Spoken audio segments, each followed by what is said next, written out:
It's the Orioles on Masson, and we welcome you to Birdland. It is hoodie night here at the ballpark. You're going to see a lot of orange being worn here tonight as the White Sox and Orioles play Game 2 of this 3-game set. Well, last night the Orioles made a run at it. They fell behind, just could not quite catch up. They got to within one, would end up losing it by a score of 8-6. So take on the White Sox here in Game 2. Hi, everybody. I'm Gary Thorne. Great to have you with us. One of the things the Orioles have talked about as far as the rebuilding process is concerned is getting into the international market, something they have stayed out of over the last decade. They intend to make a run at the #1 international prospect in baseball. His name is Victor Mesa. And along with him is Victor Jr. Now, Victor Mesa is 22 years old. Junior is only 17 years old. The story in the Baltimore Sun, top Cuban prospect. That's who they're going to go after. Get both of them if they can. Playing in the Cuban National Series League, Victor Mesa, tremendous series, 354, 70 games, 40 for 50 in stolen bases, and had more extra base hits than strikeouts. And the 17-year-old brother, a standout for the Cuban 18 and under team. Now, they are the sons of one of Cuba's great baseball players and managers, and they were just declared by Major League Baseball to be eligible as free agents. And the Orioles have that happen at a time when they have more money than any other team, $6.7 million, to go after the #1 prospect. So nobody can outbid the Orioles for the #1 prospect, at least at this point. And we'll be seeing one or both of those in an Oriole uniform, Mike. Boy, I hope so, and I know there are a lot of people in Oriole Nation that hope so as well. The Orioles have been lifeless in the international market the last few seasons, where teams in the American League East are flipping out 20, 25 players a year. I'll tell you that the Blue Jays, the Yankees, and the Red Sox have already signed over 20 players in the international market. We've made some big news, signing 3 right now. Well, the big news, obviously, for the Orioles, the chance to sign this #1 prospect out of Cuba. Well, now Dominican. I guess he's a citizen of Dominican. That's why he's a free agent. And the reason they have such a good shot at it, because all the other teams already used up a lot of their signing bonus money. So a great chance here for the Orioles.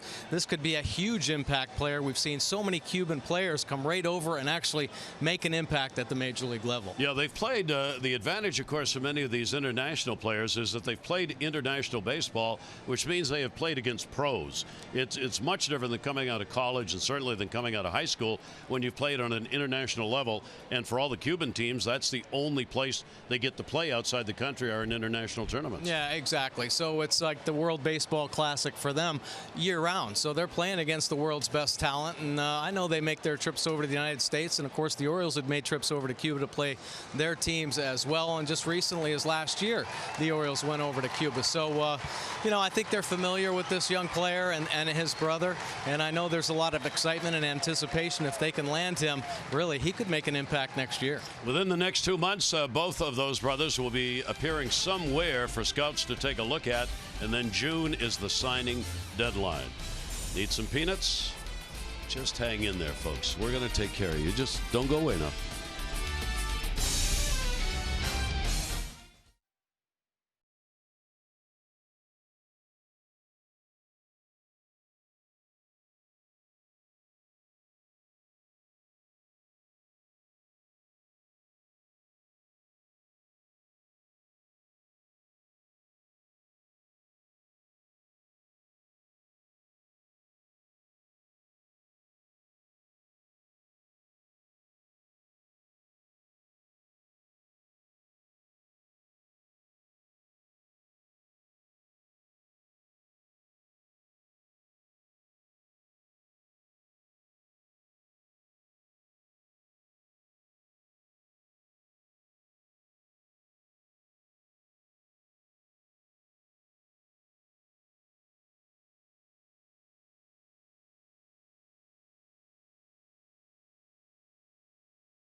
Is brought to you by Southwest.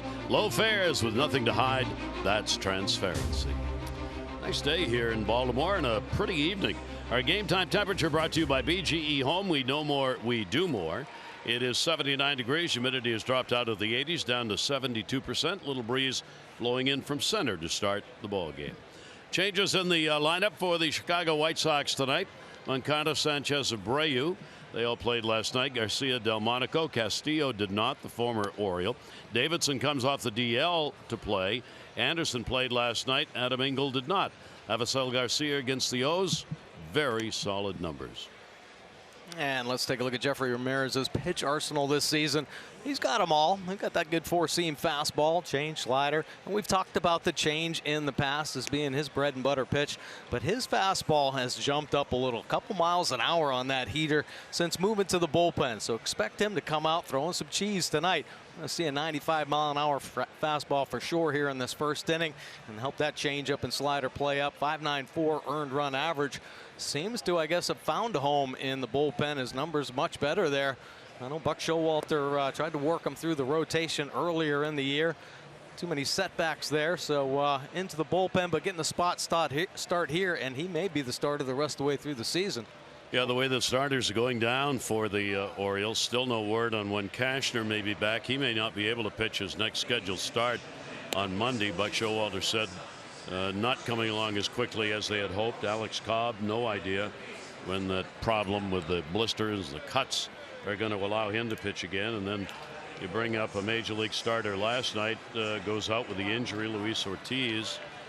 No word on whether or not he'll be able to come back again. So you start really getting down to what we had talked about, starting with the bullpens, using openers. Yeah, exactly. It was kind of funny today in the press conference. Buck said, well, we've been doing that, you know.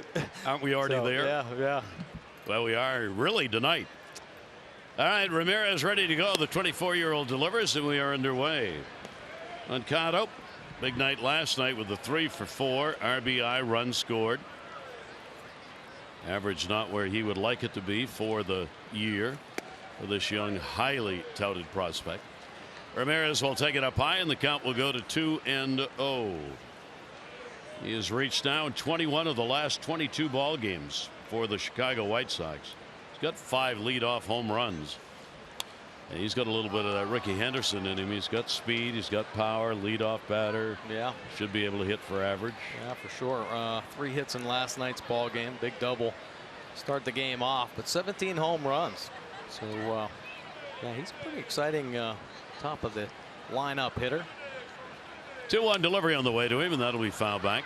So Ramirez challenging him with a couple of fastballs after he fell behind. Moncada unable to tee up on it. White Sox have won a couple in a row. They're now 58 and 89. Orioles 105 losses on the year with 42 wins. Orioles are 2 wins, 3 losses against Chicago on the season. The White Sox are trying to win a season series against the Orioles for the first time since '08. That's the last time the White Sox won a season series against Baltimore. They went 5-4 in 2008.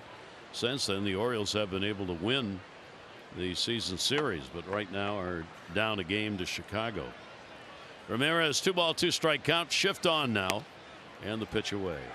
There's that 94-mile-an-hour fastball. So a little extra rest. His stints in the bullpen. He's had 5 appearances out of the bullpen. Everybody's fastball kind of ticks up a notch. You don't have to work so hard. Ramirez, just 24 years old, 3-2 delivery on the way, and he comes back to get him.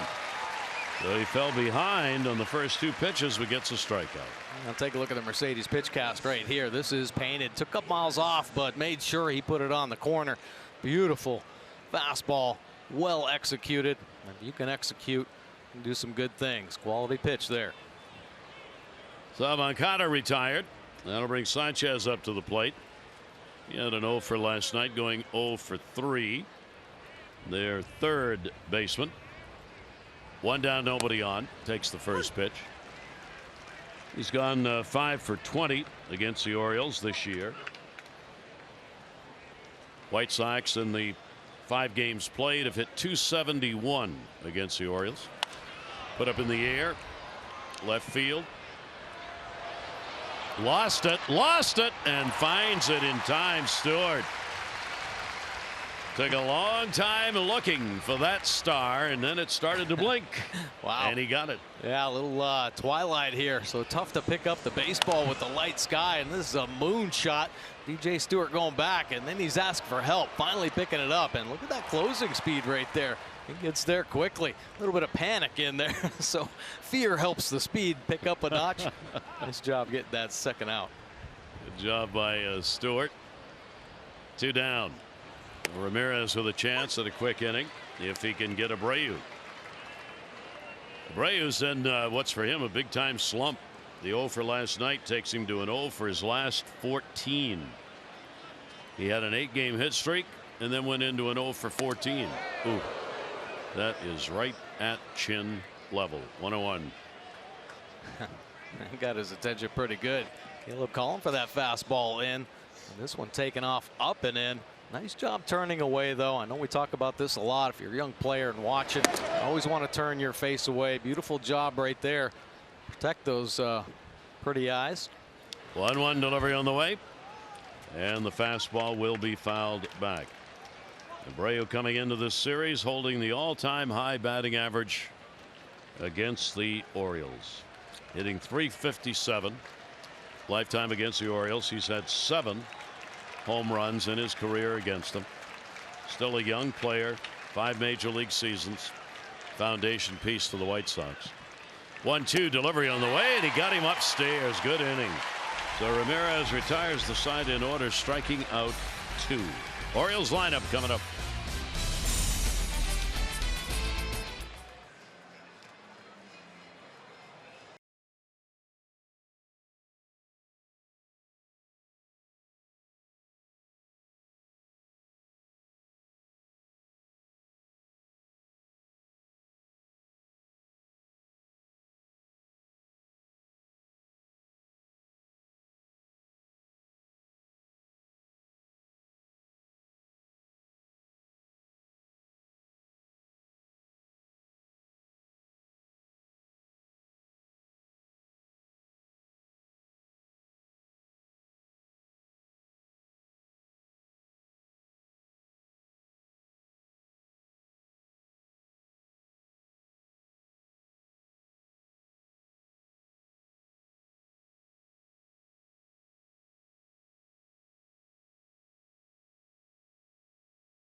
Fares nothing to hide. That's transparency. The Southwest lineup: Mullins, Villar, and Jones, Mancini, Davis, and Beckham, Nunez, Stewart, and Caleb Joseph.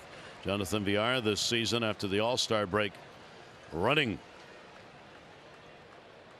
Well, let's take a look at Reynaldo Lopez. His pitch arsenal this season. He's got them all. A real live fastball, rush up there in the mid to high 90s, but his changeup, a pitch he's been developing and now really incorporating into his arsenal and making it a quality arsenal. He's been on a nice little roll last few outings, pitching very well. This is 30th start with a 4.22 earned run average, 132 punch outs on the season. Pitch will be taken away for a ball. You see the rest of the numbers here. Opponent's hitting .240 on the season. He has given up the 24 long balls.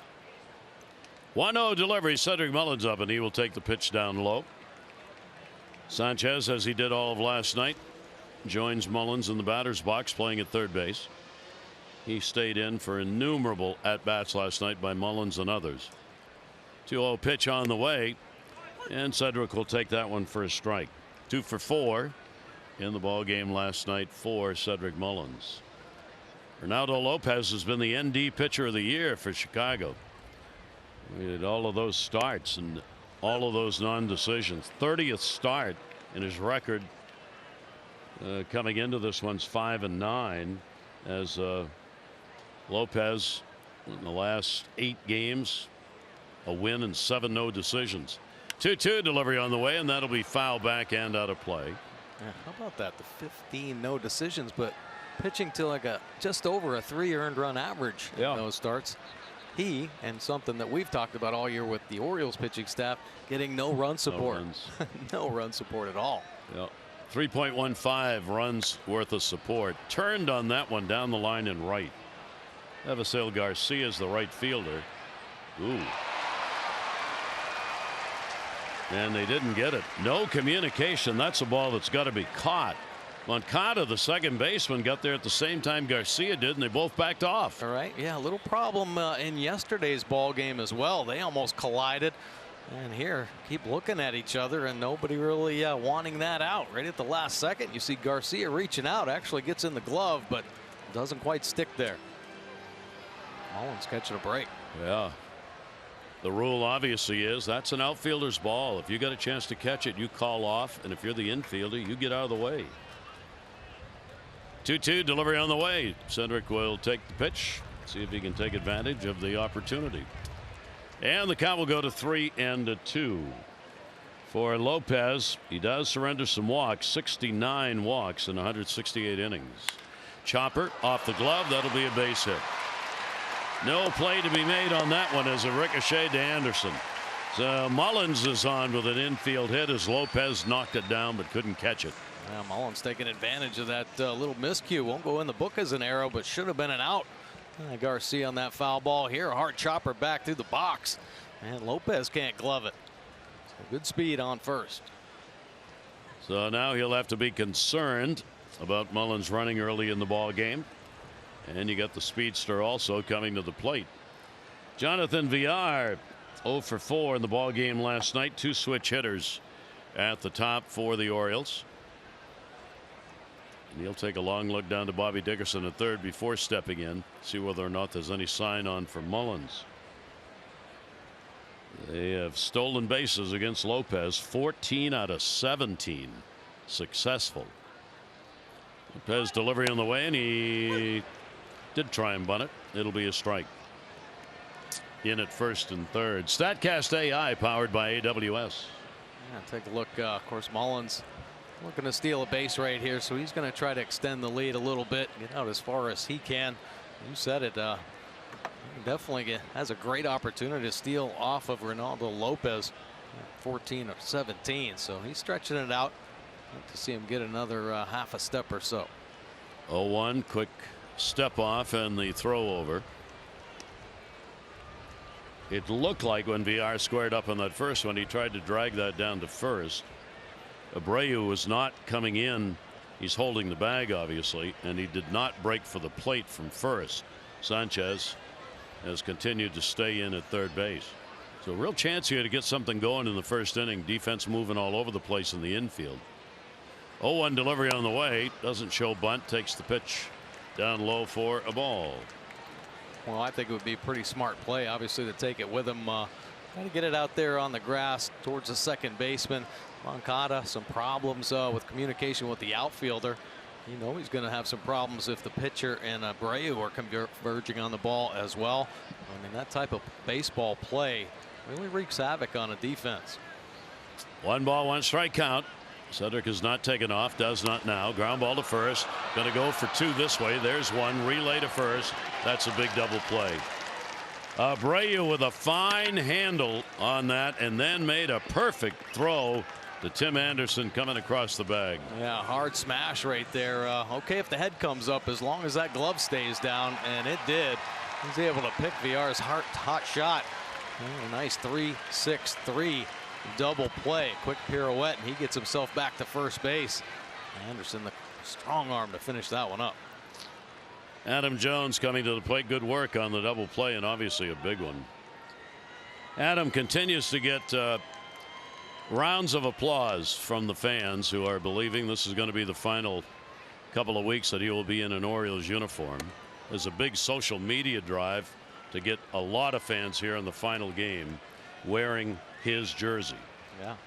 With many believing this is going to be it for Adam after this season. 1-0 delivery on the way, and a swing and a miss on a pitch down and away. We'll take a look here at our Maryland Live Casino Inside the Numbers, and Adam Jones certainly been one of the best here at home. 285 batting average, a 35 RBI. How about the 40 multi-hit games here? Trey Mancini's got 13 home runs. And if you really want to see the pitching stuff, can. Dylan Bundy's leading the way with that .417 win percentage. Does have the 5 wins here at home. Cashner .529 earned run average, and Givens the 4 saves. 1 ball, 2 strike delivery on the way, and Adam will take that hard to the shortstop, Tim Anderson, from his knees.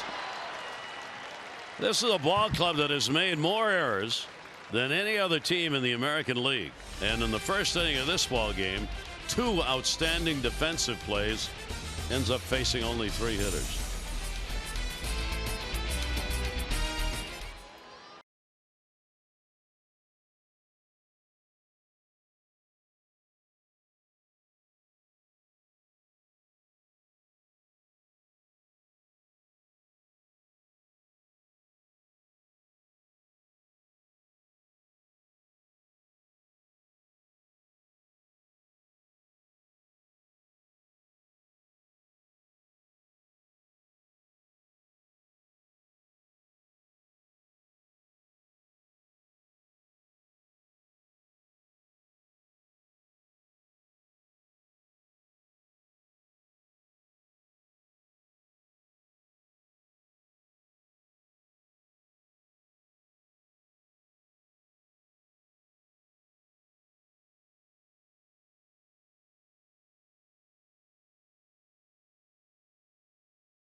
Or are you a reliever?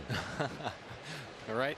Well, he had a couple good starts for the Orioles, and I think early on in the year when Jeffrey Ramirez got called up, he actually got thrown into duty early in a ball game and had 5 incredible innings of relief.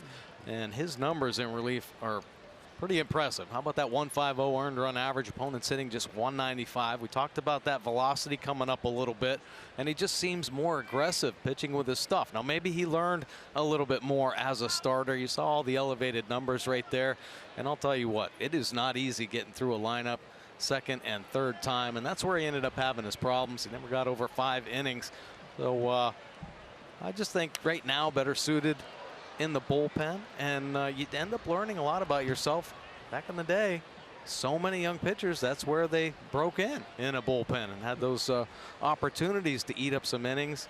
Now they were pitching, and then next thing you know, they're a starter in the big leagues. Avisail Garcia, home run, couple of RBIs in the ball game last night.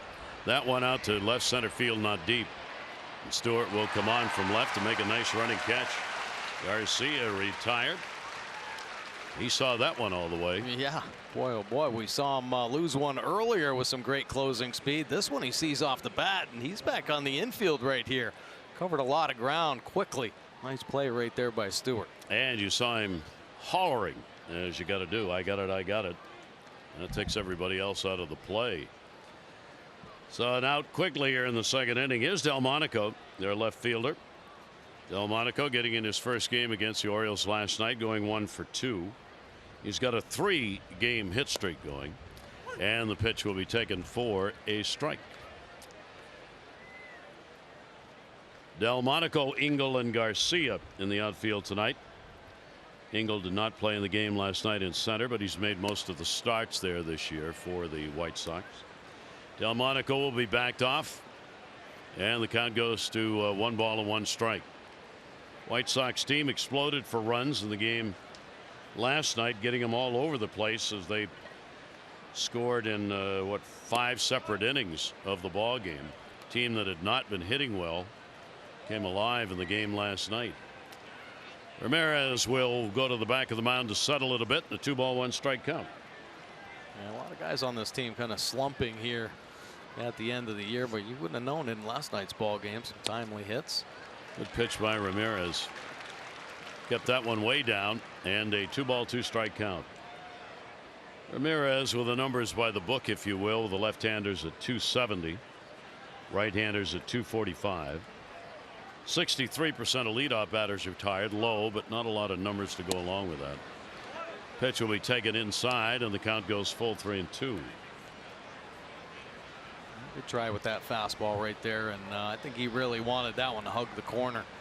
But hey, better to miss in off the plate. Got another bullet to work with here. Full count delivery is foul back. This White Sox team, they are 12th in average and 11th in runs. It's been a problem all year offensively. They are 10th in home runs. Their on-base percentage is next to last. Well, they and the Orioles are last and next to last in getting guys on base. 3-2 delivery on the way, and he got him. Caught the inside corner.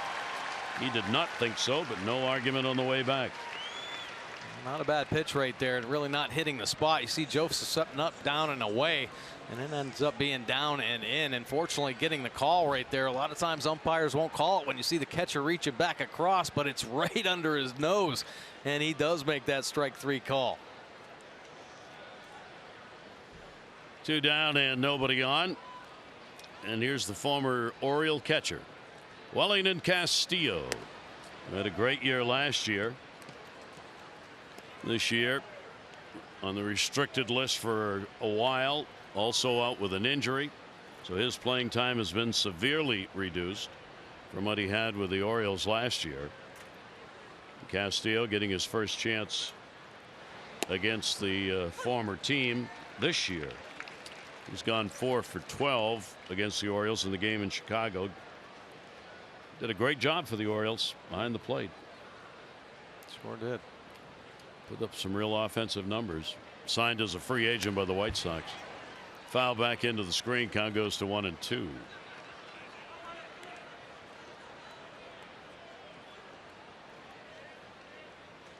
Castillo just coming back on September 2nd from the disabled list.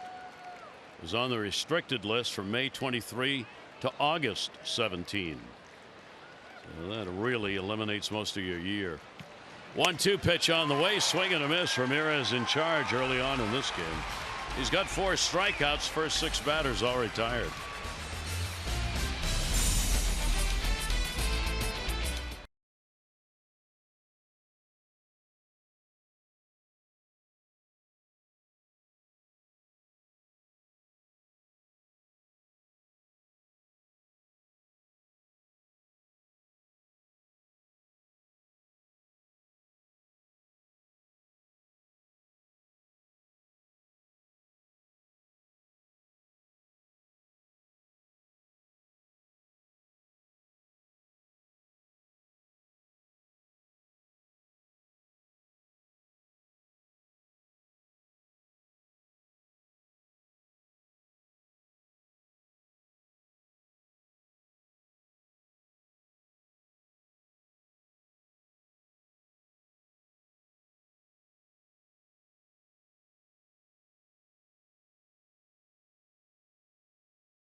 Bill already won 500, Karen, for being selected. 500 more for every Orioles home run hit during our ball game tonight. So good luck to you, Karen.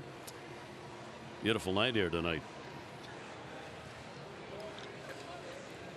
A lot of sunshine today. Orioles have been very fortunate that the weather here for this homestand, in light of how it started, with everybody worried about that storm having a big impact, but it turning to the south. May get a little bit of that next week, but boy, for this week it's been play on. And playing on has been Trey Mancini. Big night last night, 2 for 4, a couple of home runs. Trey with 2 RBIs off those, first multi-homer game of this year, and the 5th of his career. And the pitch will be taken for a strike.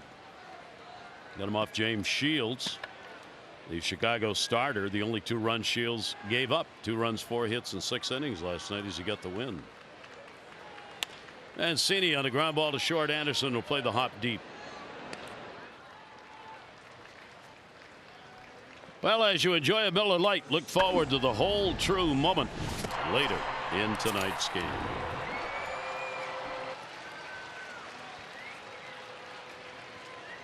Wow.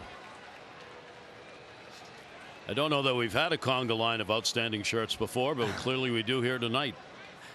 Can't get any better than that. More the merrier. Hey, there's one of the hoodies, though. Here you go. A lot of hoodies on hand, a lot of orange here tonight. Foul back. 0-1 count with 1 down.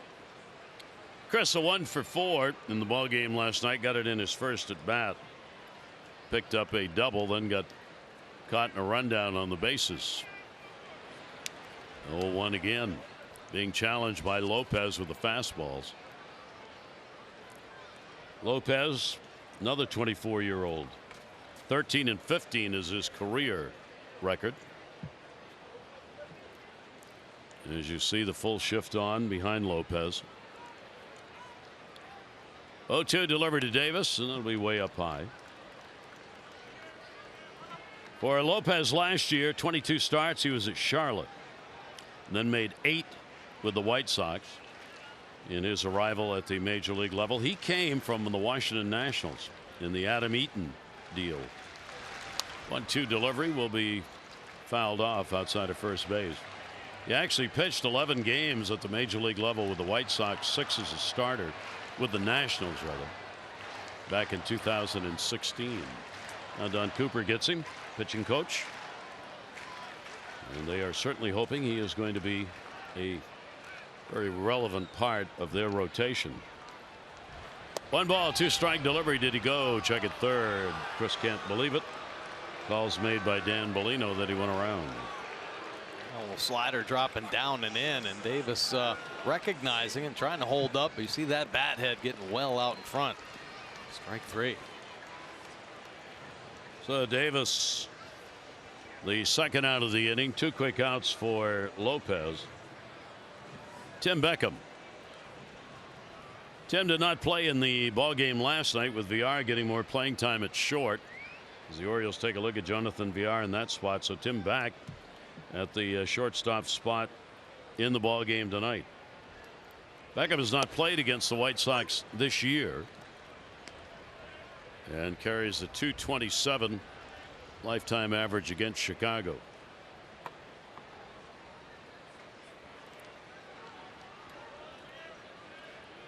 Oh, 1 delivery on the way to him. Then we foul back. Souvenir on the right side. Well, you see the life he's got on that fastball. He'll work it down in the 94. He'll get it in there. 95 at times. That one 97. So he'll reach back at times and really pull some heat out of his back pocket. 132 strikeouts, 168 innings. Walk to strikeout ratio, or other way around, 2-to-1 strikeouts to walks. That's not necessarily great. As we said, he has surrendered enough walks to give him problems, but he has kept the hits under innings pitched. 152 hits, 168 innings. 1-2 on Beckham. Defense outfield shade to right, play deep. Engel back at center. Pops that one up first base side. Second base Mercado's got the angle. He will make the call on this one and puts it away. So a 1-2-3 inning, only 6 faced by Lopez through the first 2.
at Delmarva for the Shorebirds, and then ended up at High A Frederick.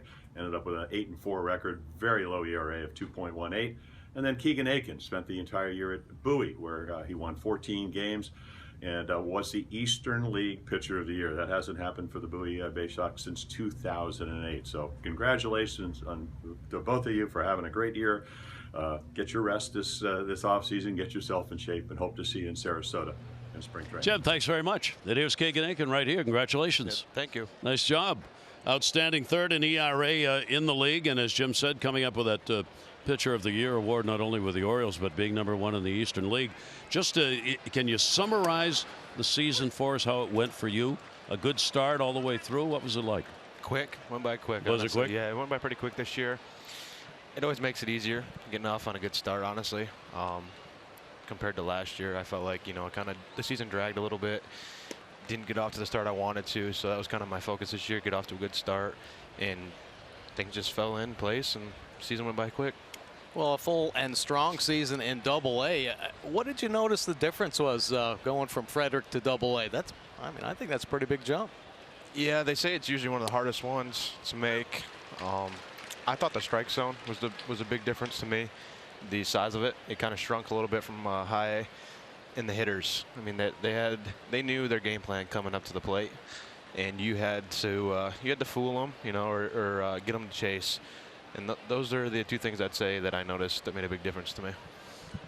Got a 1-ball 2-strike count here. Davidson coming off the DL, leading it off. Will foul that one back. I was interested.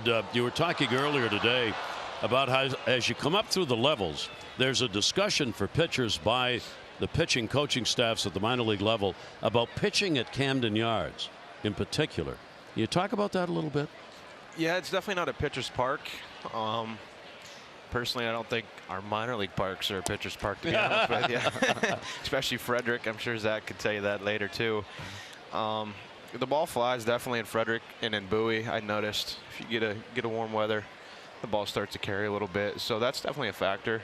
And I've heard stories here too. It's not fun to pitch in being a high or fly ball pitcher.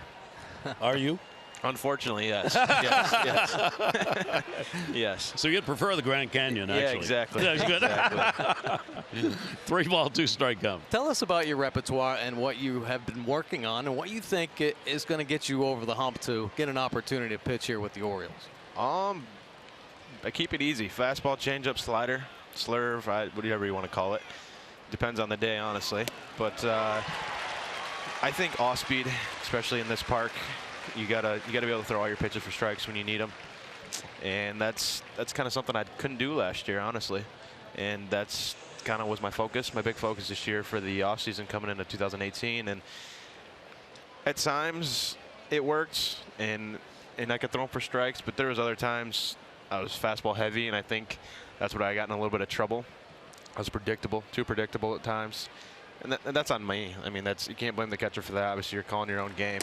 But if it's working, why change is kind of my philosophy with the fastball.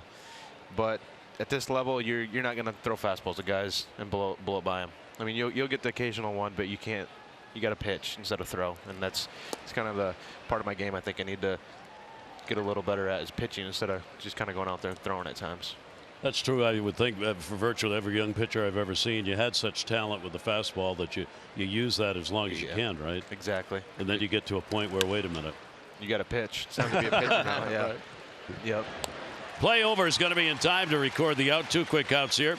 Tim Anderson is retired. How about there's got to be genuine excitement in the minor leagues. Seeing so many young players now getting opportunities to come up to the big leagues.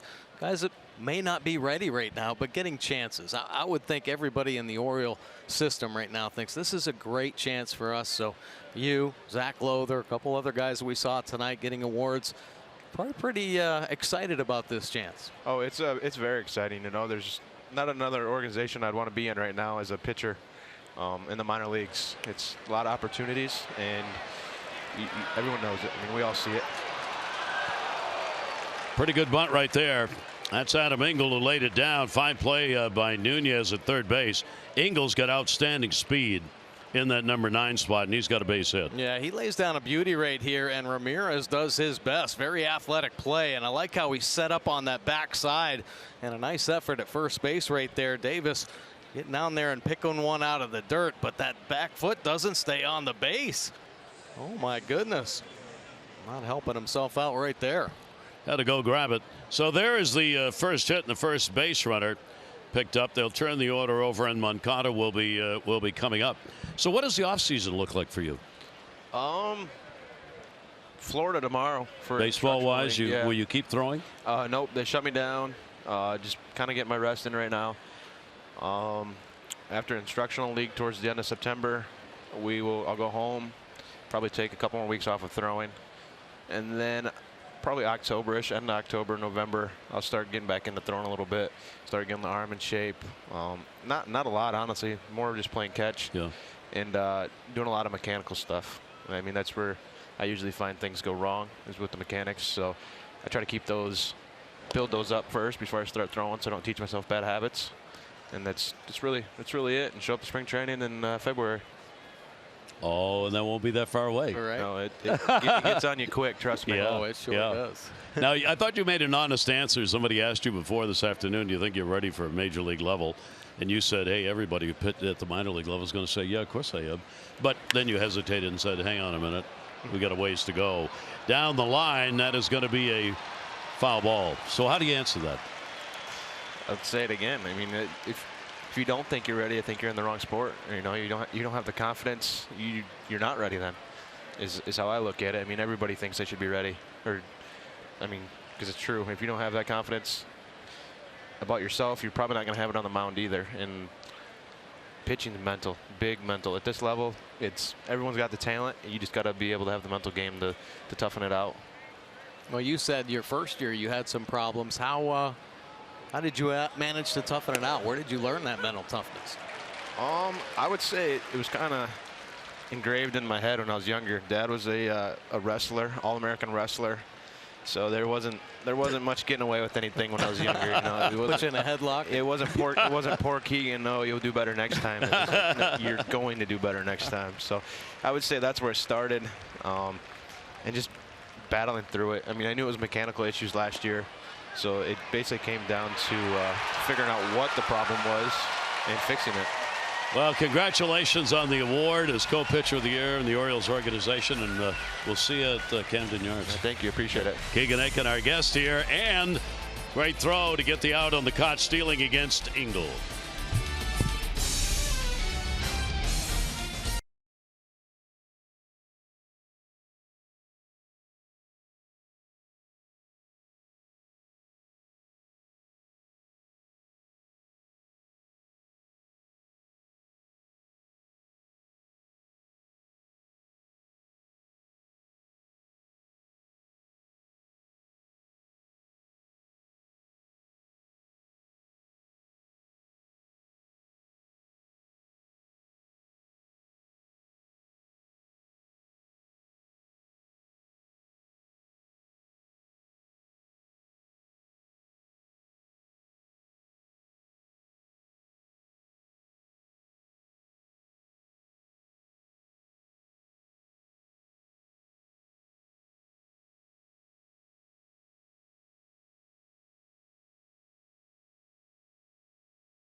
To you by PNC. No better time to act than today. PNC, make today the day. Note the top left-handed starting pitching prospects as MLB.com sees it. For the Orioles, you see DL Hall, whom we have talked about, Keegan Aiken, whom we just talked to. Down below, there's Cameron Bishop. And then Zach Lothar is ranked there, 2.18 ERA, and he joins us here. Orioles minor league co-pitcher of the year. Congratulations. Thank you very much. Yeah, nice year.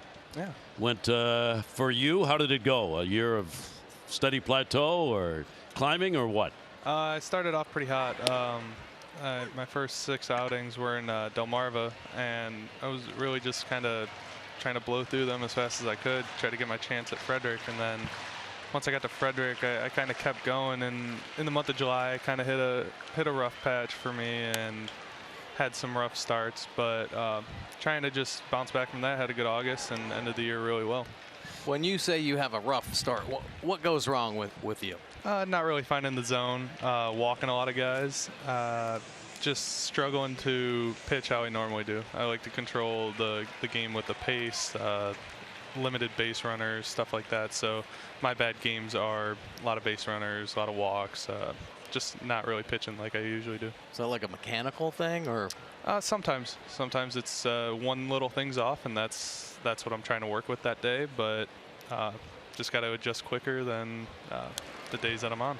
How about your repertoire and what you're working on in particular right now? I got a 4-seam fastball, curveball, and changeup. My fastball's always been my pitch. My changeup's my number 2, and my curveball just more of like a slurvy, and that's probably my number 3 pitch. I discovered my changeup this year, which was really helpful going up to the Carolina League, and being able to use more than one pitch like I did in Delmarva was really key to my success.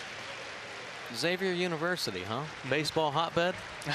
It's turning into one. Yeah, thanks to you, right? Yeah, me and my roommates kind of turned that around. I mean, we had a couple guys every year drafted, but our year we had 4 guys drafted, and the Orioles actually have 2 of them. One acquired in the Machado trade, and he was actually my roommate in college. All right. Yeah. Oh, that's fun. Yeah. You know, you were talking about the Delmarva team, and Buck Britton was a manager down there, and of course, boy, there was a slew of great pitchers down there, and you guys were just rolling through. It seemed like every week somebody was doing some dominant stuff down there.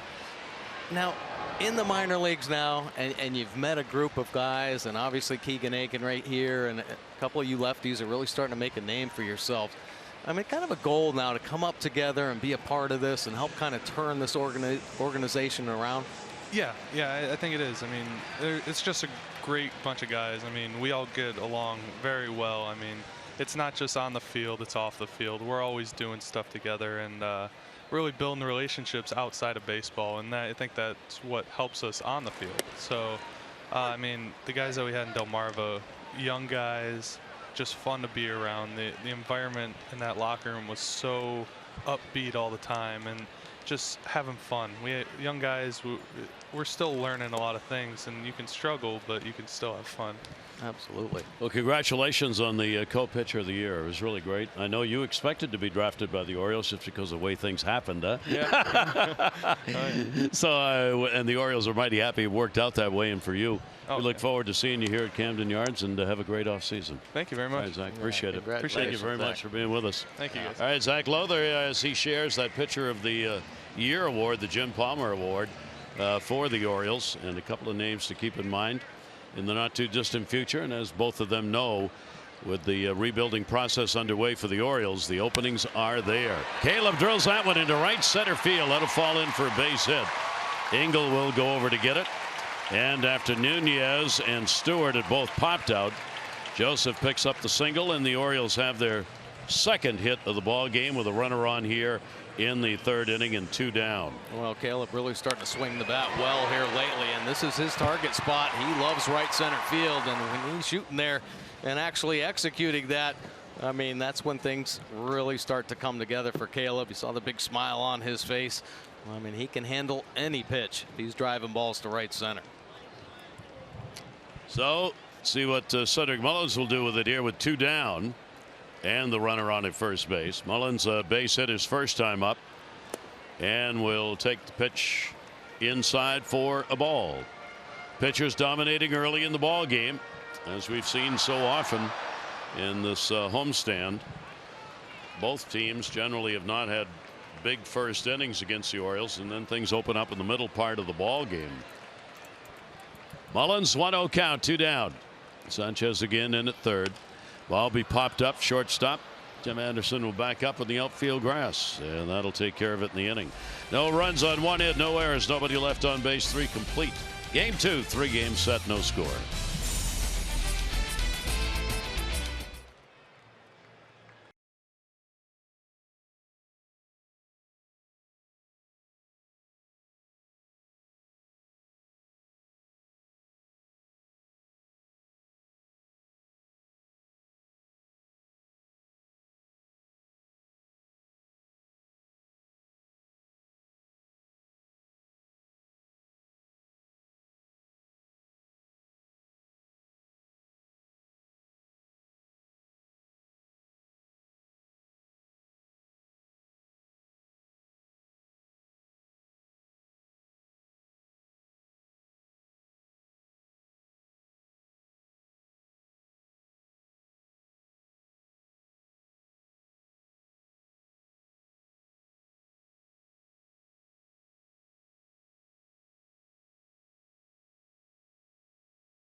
Baseball brought to you by the all-wheel drive RAV4 Toyota. What drives you? Visit buyatoyota.com for great deals. Pretty night here at the ballpark, and it is the Orioles hoodie night. And obviously being worn all over the ballpark. Good crowd on hand here for the ball game tonight. It's really not that cold, nor is it raining, sir, but you do look fine in that. Let me just say that. Both pitchers on the money to start the ball game. As Jeffrey Ramirez, no walks and 4 strikeouts. He's given up 1 hit. That was to Engel, but Engel was eliminated, caught stealing.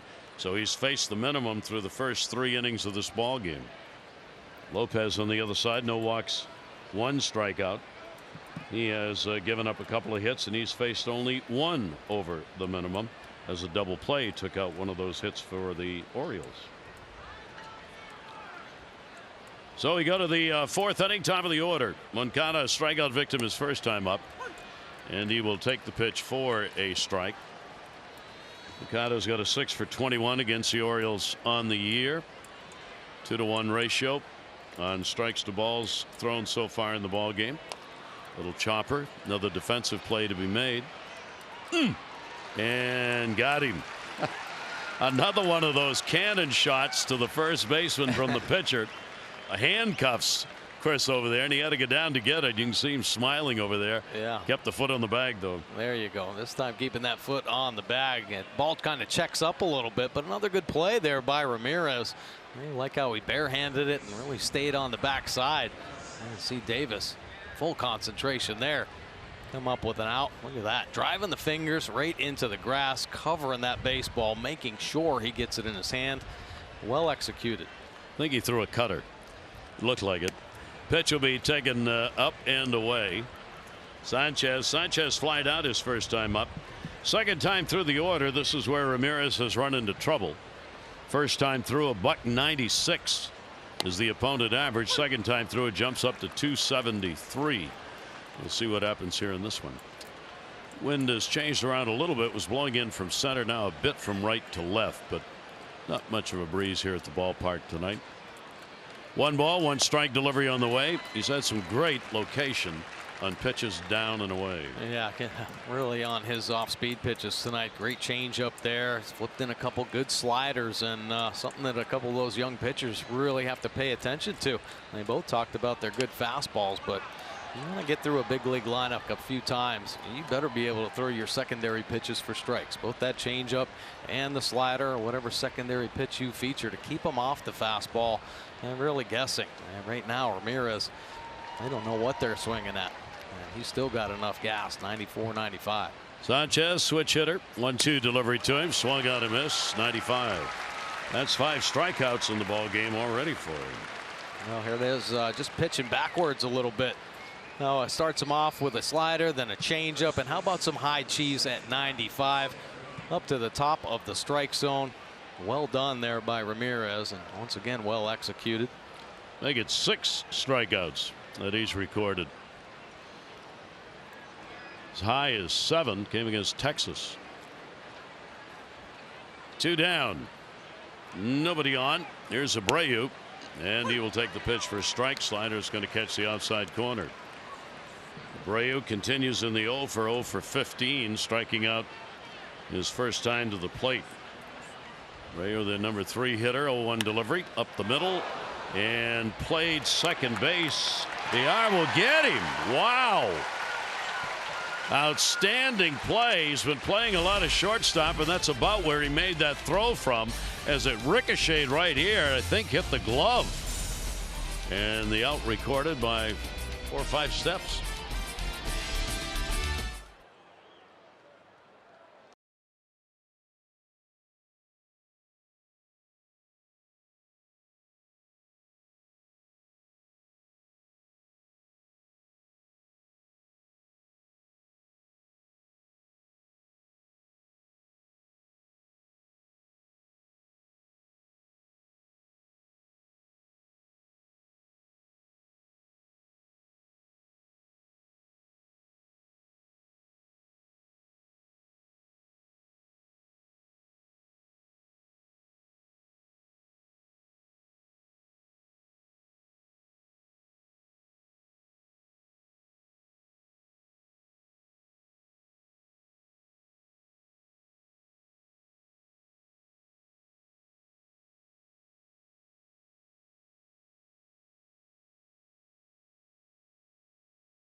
Yeah, beautiful play right here. Hard shot coming back through the middle, and you know, it's all about making sure that ball gets contained. He had a great first step, then it was kind of redirected after it hit Ramirez, but he stayed on it and made a beautiful play on the shortstop side of second base. And I'm telling you right now, there's some hair on that ball going across the infield. That off balance throw. We've seen Villar make some nice plays at shortstop. Another beauty right there at second base. Thank gosh Ramirez wasn't hurt. That ball, we think it hit his glove. And that hit him. Ouch. Ball's put up in the air. Foul territory down the line. Sanchez was in, so a long run and no play. See where this ball went? Towards the mound. Oh, it did hit his leg. Right on the back side of the knee. It's dangerous being an Orioles pitcher. The injuries keep piling up, but he's all right. I mean, he came off, looked all right. 0-1 delivery on the way, and Villar with a big cut on it. 0-2 from Lopez. Lopez got a that's a quick arm, and it's coming out of there hot right now. A bit of life through the zone. The San Pedro de Macorís in the Dominican, the home of shortstops, but he's a pitcher. And that one will be foul back and out of play. 2 24-year-old young pitchers vying to be a substantial part of each of their team's starting rotation. He's got an 0-2 count. He may have been a shortstop at one time. I just read a great article on DeGrom, Mets pitcher. Yeah. How the scouts found him as a shortstop. Yep. Wow. Well, there at one point, and this was some time ago now, there were 6 shortstops playing Major League Baseball. All from San Pedro de Macorís, which is amazing. Wow. All out of it's not that big a town.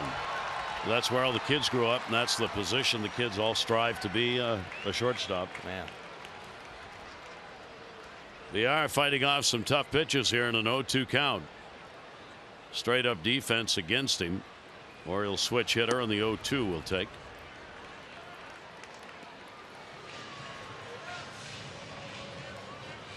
He's been effective defensively in both positions that the Orioles have used him in, short and second. Has looked at home in both. 1 ball, 2 strike count.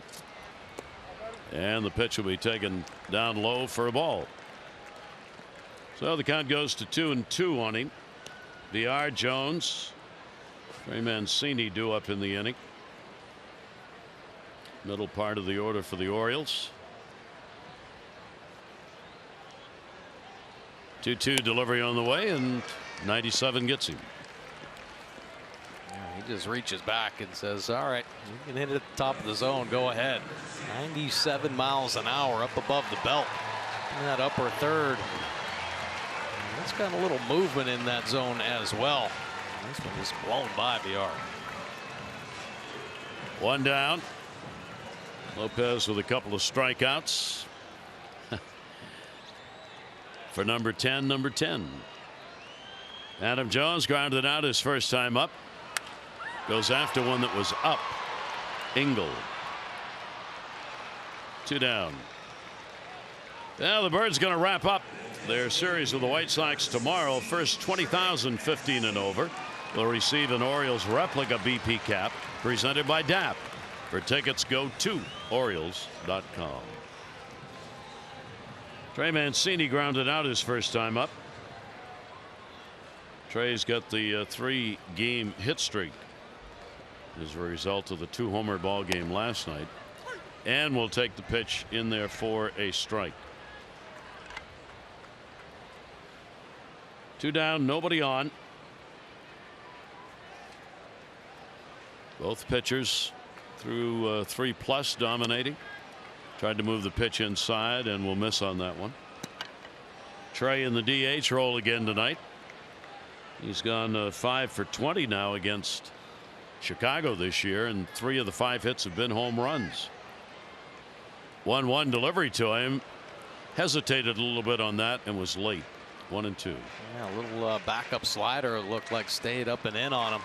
Kind of broke a little bit, and that's every hitter's dream. That's why those backup sliders such a useful pitch. I don't know if pitchers intend to do that, but it ends up being very effective. Trey Mancini's been certainly very hot since the All-Star break, but how about picking up his first multi-home run game of the season last night? 2 off Shields. Only runs the Orioles picked up. 5th time he's done it in his young career. 1-2 delivery to him. Breaking ball will be taken outside from Lopez, and the count will go to 2-2. Orioles will wrap up this series with a day game tomorrow, and David Hess is going to be the starter. He's been in the bullpen for the last 2 games, but Hess will start for the Orioles tomorrow. 2-2 delivery on the way, and Trey takes it and a called strike. So the Orioles are retired in order. 1, 2, 3. We've completed 4, and not a lot on the board. Zip zip.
majors as the near end. Of note, the Dodgers have homered in 23 consecutive games. They are red hot. It is the longest streak since moving to LA in 57. Ryan Zimmerman says he wants to play 3 or 4 more years, and he wants to play them in Washington. That from Yardbarker. And in New York, one of my favorite people in life. The Mets have been Jay Horowitz's life for all of it. The announcement was made that Jay is going to be retiring as the Media Relations Department head. He'll now become the team historian, vice president for alumni relations. New York Times had a great story on Jay today, the 73-year-old who has worked for the Mets and Major League Baseball all these years. Congratulations to Jay. And what a history he could write if he wanted to. Oh, I'll say he could. Man, he could demand about any amount of money he wanted, not to write what he knows. Right. The great people in baseball, and boy, he's lived a heck of a life in New York City. So Jay Horowitz finishing up PR department, but not with the Mets. It will be fouled away. He was one of John Franco's favorite targets. John was a great jokester, and Jay was somebody he went after interminably, including putting rats in his suitcase, cutting all of his clothes during a ball game when they were hung up in the locker room. My goodness. And those are the ones I can talk about. A 1-ball, 1-strike count. Garcia had a reach right field. Adam Jones will have plenty of time to get under, put it away. Garcia is retired. Go to masson.me/enter to submit today's word of the day. Injury. Yikes. For a chance to win a Buck Showalter signed jersey and bat. Brought to you by Johns Hopkins Orthopedic. When you have a setback, they set you up for a comeback. So I guess since Johns Hopkins is the sponsor, injury is an appropriate word. Yeah, right? You'll be all right. I'll be okay. One down, nobody on. Nicky Delmonico. Strikeout victim his first time up. The Dodgers have annihilated the St. Louis Cardinals for 3 consecutive games. They won today 17-4. And Yasiel Puig had 3 home runs. He's had 5 home runs in 2 days against the Cardinals and 9 RBIs in those 2 games. Manny Machado's hitting well again for them. He's had home runs and RBIs. But the Cardinals are now out of the wild card spot. Dodgers have overtaken them by a game for the second wild card spot, and the Dodgers have tied Colorado for the division lead again. Colorado's playing tonight, I believe, against the Giants in a late game. Look at this race. Yeah, it's tight, man. Wow. Incredible. Cardinals really disappointed first 3 games, losing to the Dodgers at home. And the pitch will be up and in. Yeah, Arizona was right there, it seemed like a week ago as well, and kind of fading a little bit. All 3 of those teams have had fade moments here in the last month and a half. Yeah, you're right. We'll see who's going to stay hot or get hot that last week.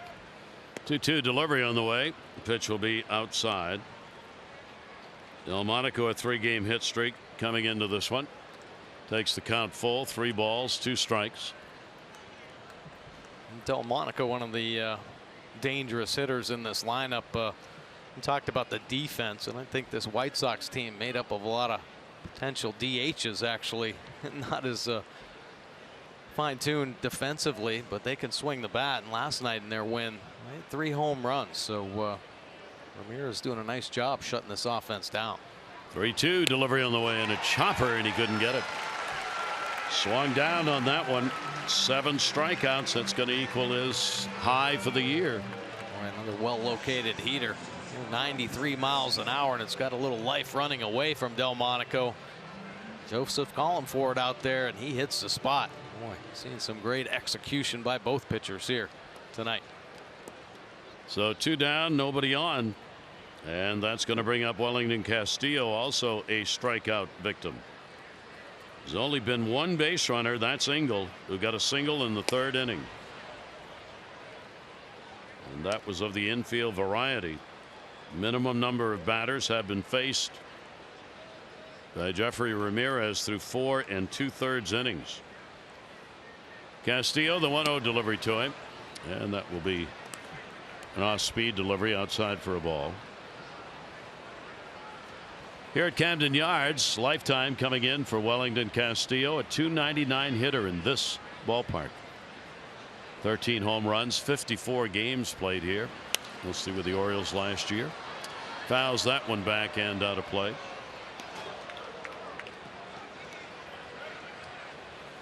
Castillo on the restricted list, and then with the injury, it's one of the positions where the White Sox had to find some help. Naviez, who caught last night, has caught most of the game, 68 of them. Castillo's appearing in just his 36th. 2-1 delivery, hard slider away. Well, good try, staying away. Definitely aware of Castillo's power. He can pop it out of here in a hurry. Make a mistake in the middle or that inner third. A couple good pitches out there. Change up, a little slider pushing away. Again out there, and we'll miss. There's the first walk surrendered, and only their second runner. 2 down, 1 on. Well, take a look at this graphic. Highest percentage of pitching walks to score, and unfortunately the Orioles on that list at 27.6%. That's way too big of a number. Most of those teams, all of them in the losing bracket. You see down at the bottom, those 5 games with 10 or more pitching walks, tied for the most in Major League Baseball. Yeah, there have been some long ball games, and unfortunately guys not finding the strike zone, and just those extra opportunities is one of the things the Orioles have to address this offseason. Here is Davidson. He'll go after the first pitch, put it up in the air to left field. Stewart started back. Now he's got to come in a hurry, and he will put it away for the out. So no runs, no hits, no errors, and 1 left on base. Chris Davis will lead it off coming up.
And Adam Engel laying one down, and he is flying 31 feet per second. The average is 30 feet per second. How about that? Digging it out, veins coming out of the neck and everything, so he thinks he can steal. But Joseph with a quick pop time and a good arm strength. What a throw by Joseph. Nice tag on the back end by Beckham straddling.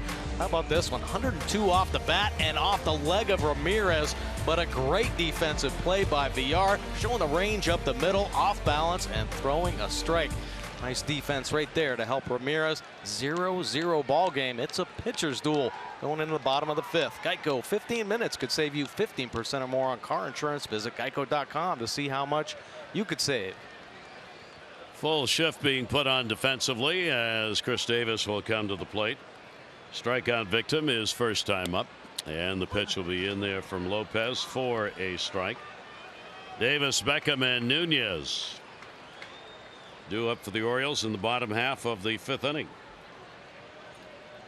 0-1 delivery. Came back with heat at 95 and got that one in there for his strike. Well, quickly 0-2. Lopez getting ahead of hitters, and that is important based on the numbers he's put up this season. 0-2 delivery. Well, into Trois on that one. Davis strikeout victim as the boos rain down, and that's 4 Ks. Riding the fastball right up to the top of the zone, climbing the ladder, and there's Chris Davis, one of the first hitters to really come up with that launch angle, trying to drive that ball out of the park, but the bat head dips in 96, blown right by. Lopez gets the strikeout. That'll bring up Beckham, who popped out his first time up. Talking about first pitch strikes and the importance for Lopez as he gets one there. When he gets the first strike this year, hitters have hit only 214, really low number. But if the first pitch is a ball, it jumps up to 283. So he needs to locate in order to give his secondary pitches something to work with. 0-1 delivery, and we'll miss outside with it, a ball and a strike. Yeah, he's definitely had his ups and downs this year. He's on a great streak right now, pitching extremely well, and obviously you can tell why. Good command of everything, spotting that fastball up, moving it up and down, in and out. Looks like good command of his off-speed pitches as well. But 3 starts earlier, he had some problems. The command really the issue, and falling behind. One game where he gave up 3 home runs. Take a look. These are the numbers here. Last 3, .90 earned run average. That's the guy we're seeing pitch right now. Impressive stuff. Came into this game with the 3 quality starts, but the 3 previous, that .853 earned run average, he had runners all over the place. The command was down, making mistakes on the dish. Good pitch down and away. We'll get the strikeout. That's 3 in a row that he's recorded. That's 5 strikeouts in the ball game as Beckham goes down.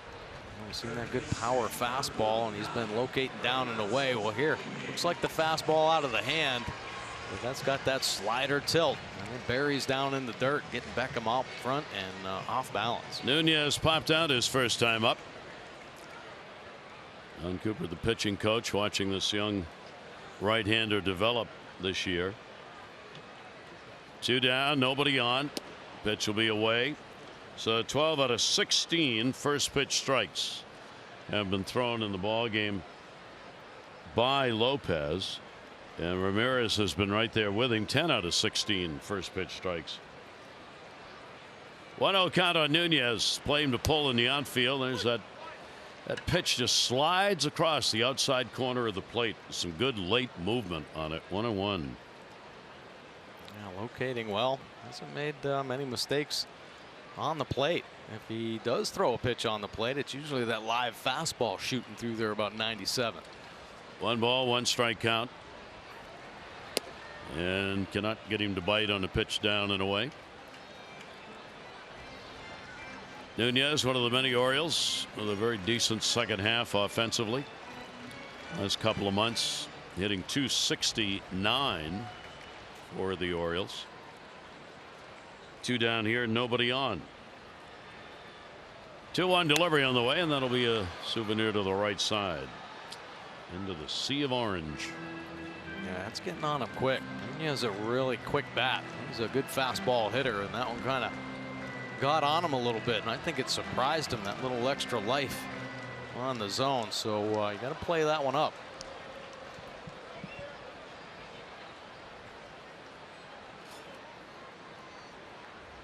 Fernando Lopez a little too long getting the signs from Wellington Castillo.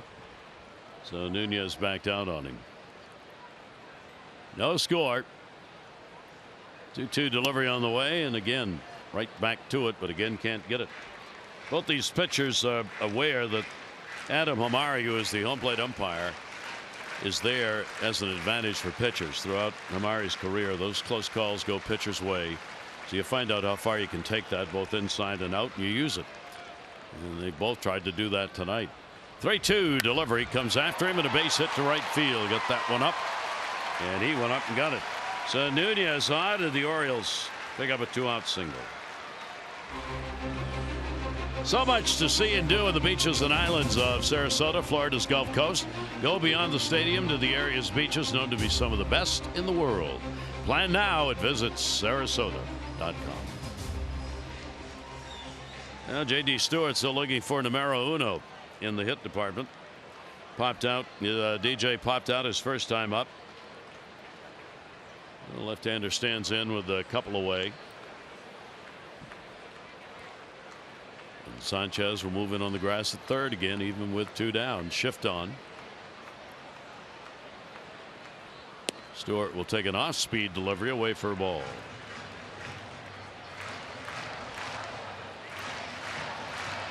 Fourth game and 9 at bats so far for Stewart. And he has picked up a run on a walk that got him on base.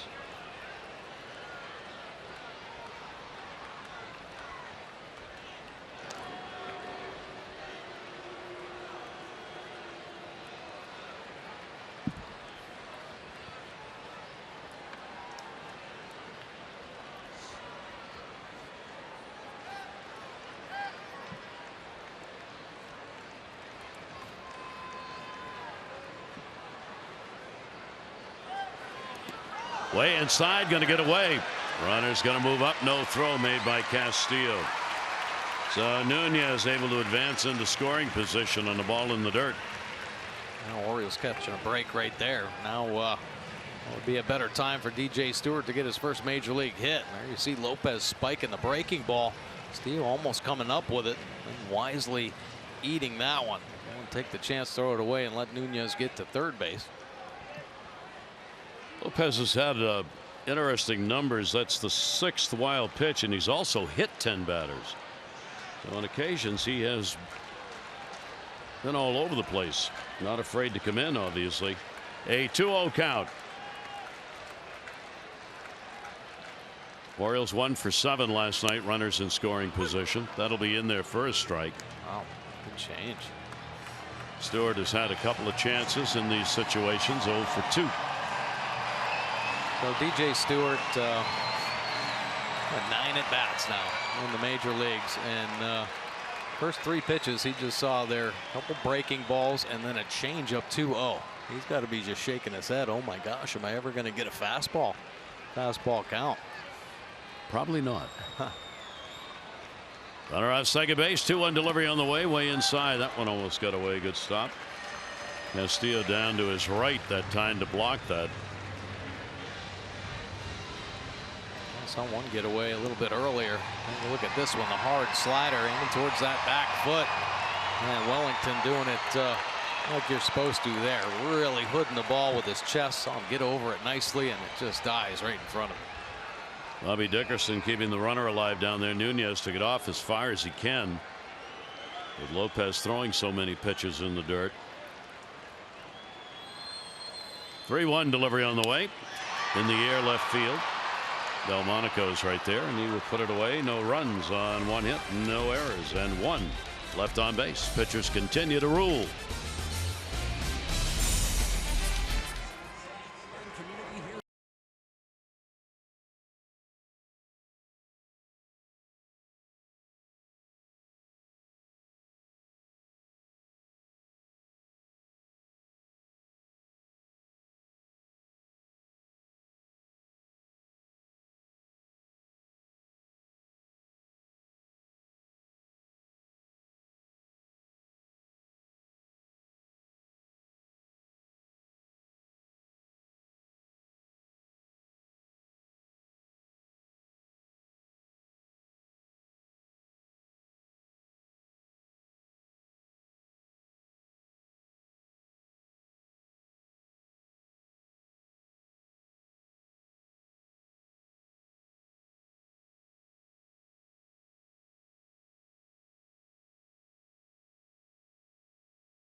She's the director of the Thoracic Oncology Program at the Sidney Kimmel Comprehensive Cancer Center at Johns Hopkins, member of the board on the Longevity Foundation and Longevity Scientific Advisory Board.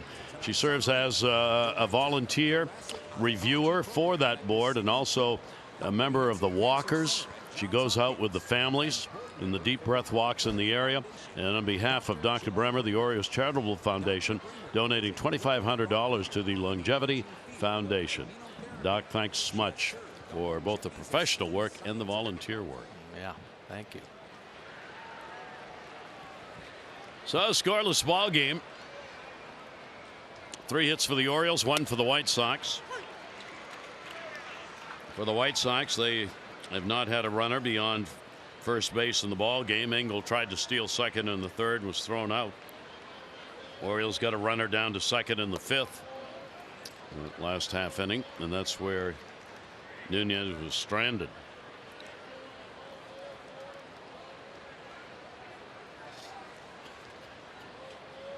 Tim Anderson leading it off. Anderson grounded out his first time up. He'll go after a Ramirez pitch that was down and away. Shortstop against the Orioles has done very little, as he's had 1 hit and 14 at bats this year against the Orioles, in lifetime only .214.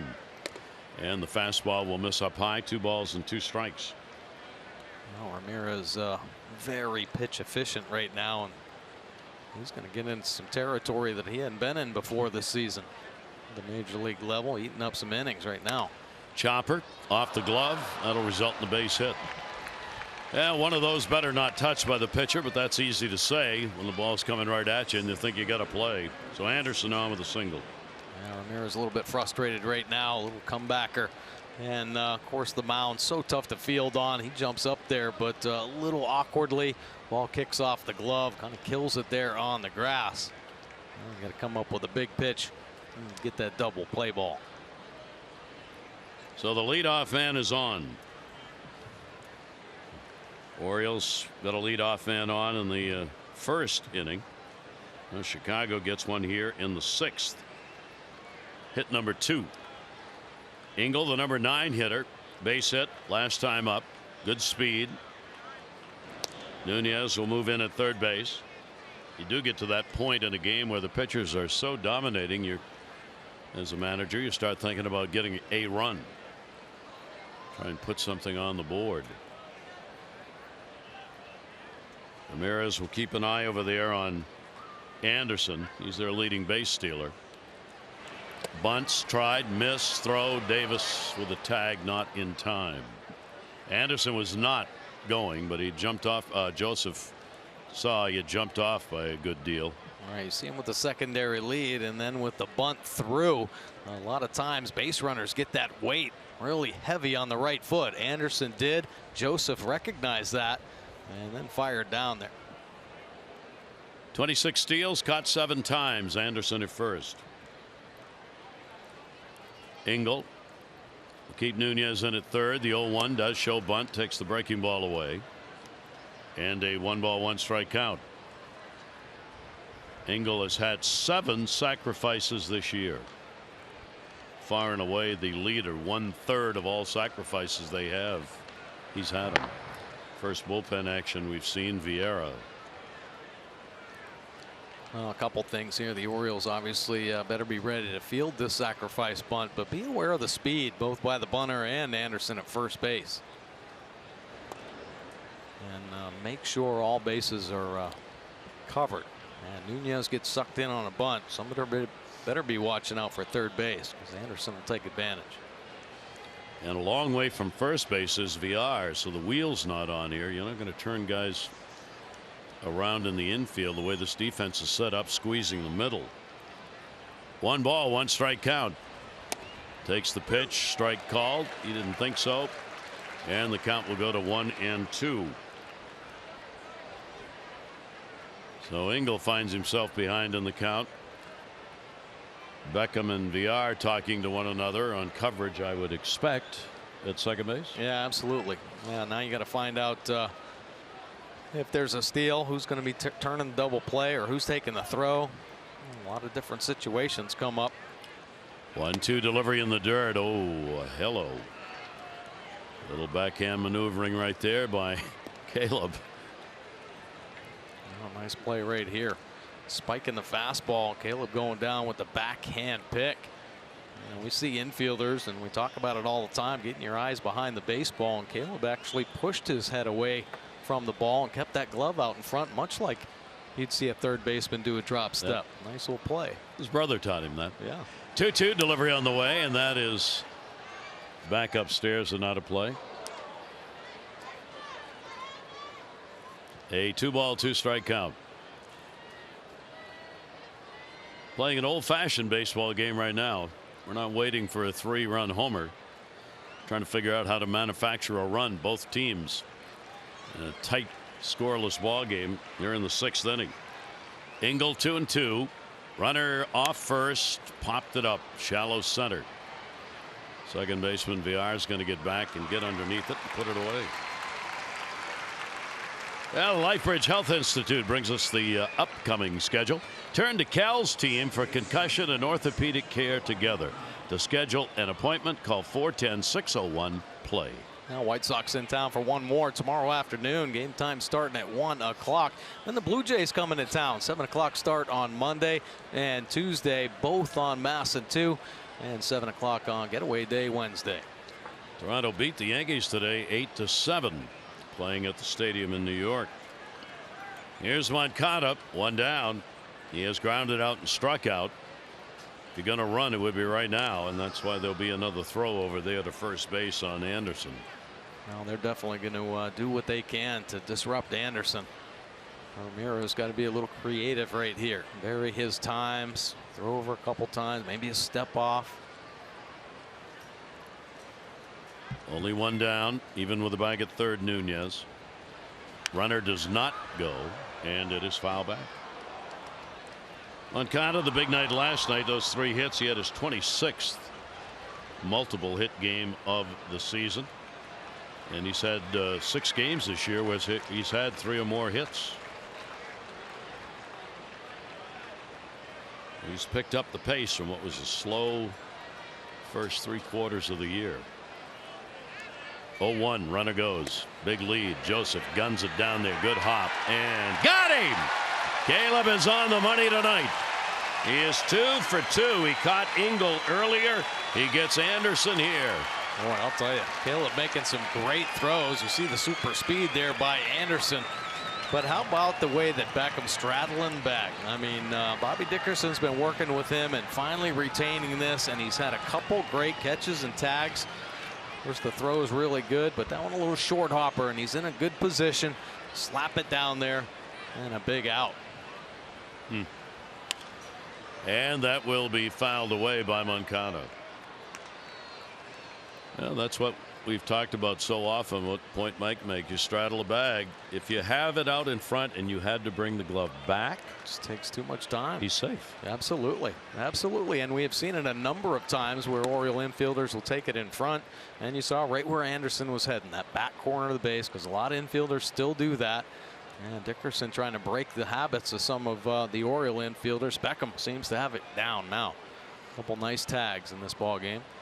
And Moncada with a 2-ball, 2-strike count. And that's going to be a base hit. That'll go into the corner. He's going to try for 2. Adam Jones plays it on the warning track, and he will go into second base. So a double for Moncada will keep the inning alive. And there are 2 down. Now the Orioles invite fans to step into the ring and enjoy WWE Birdland Mania at the park on Wednesday, September 19. Orioles will have the Jays in town. Special WWE ticket packages include a Birdland Mania bobblehead and game tickets. For tickets, go to Orioles.com/WWE. Roger McDowell will come out. Now, of course, you say, well, if Anderson hadn't tried to steal, he could have scored on the double. Right. The only problem with that, of course, is everything changes. There's no guarantee that the pitch would have been the same pitch to Moncada. There's no guarantee he would have done the same thing with it, knowing there was a runner on base. Yeah, yeah. I mean, it's fun to talk about all things, but everything changes everything in this game. And what you got is 2 down, a runner at second. long discussion. Anderson over there, you know, as soon as he saw that double go in, that's what he was thinking.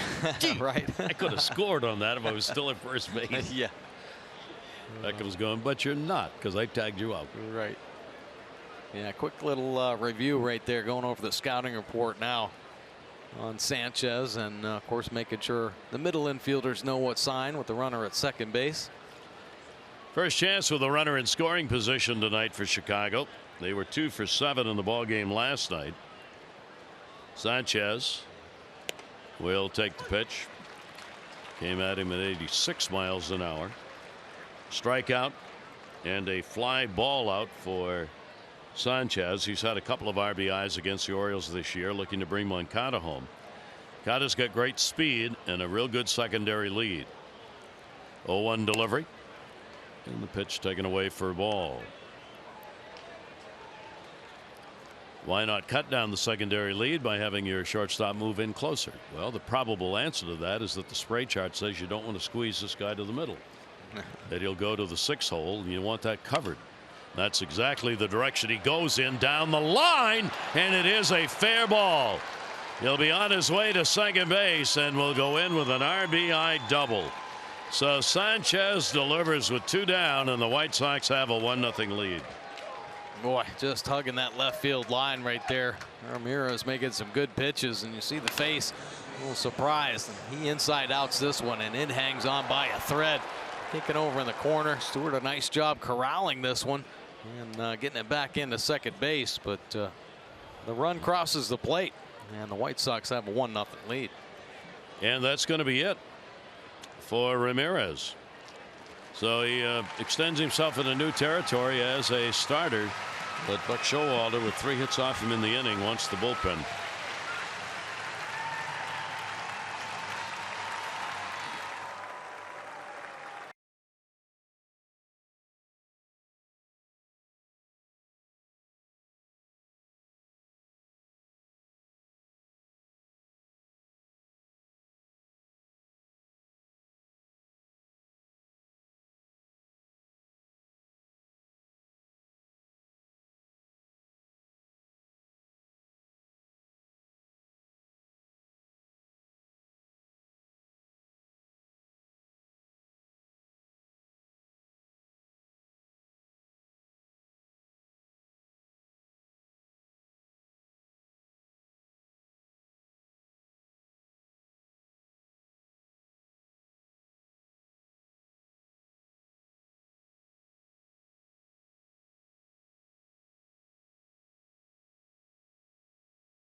By T-Mobile. Well, Jeffrey Ramirez was sensational tonight. He brought the noise. 94, 95, 96 mile an hour fastballs, 3 punch outs there. How about painting to Castillo? Little backup slider there, but an up and away cheese ball to get Sanchez. Delmonico going down with the heater as well. Impressive game for Ramirez. 5 2/3, scattering the 4 hits, just the 1 earned run, and 7 punch outs, tying a career high. 82 pitches to get through it. Well done, Jeffrey. Beautiful job. Well, Mike Wright Jr. coming out of the O's bullpen. This will be his 45th appearance. Has 3 wins out of the pen. 5.79 earned run average. 310 opponent batting average. Been a tough go here lately for Mike Wright. He's looking to get a big out right now. So Wright will work with the runner on at second base. There are 2 down. Big 2-out hit by Sanchez to pick up that RBI and give the White Sox the lead. Abreu will take the pitch for a strike. Sanchez, by the way, 49 RBIs on the year for their third baseman, and 3 of those have come against the Orioles. Abreu is due. 0 for 2 in the game, 0 for his last 16. Wright just hopes he's not due right now. Yeah. Here's the 0-1 delivery on the way, and that'll be up high.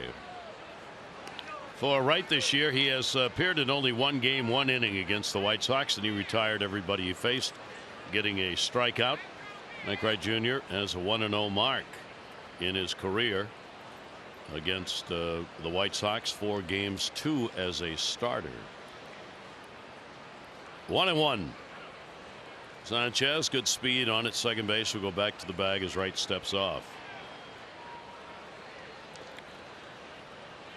Well, Moncada delivered that double with 2 down, came around to score. 1-1 delivery by Wright. That'll be foul back Abreu. A healthy cut right there. He smells the wood burning. Love that. Back up slider there.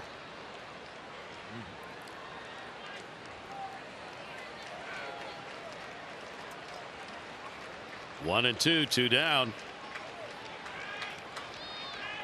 They hold the runner close at second this time.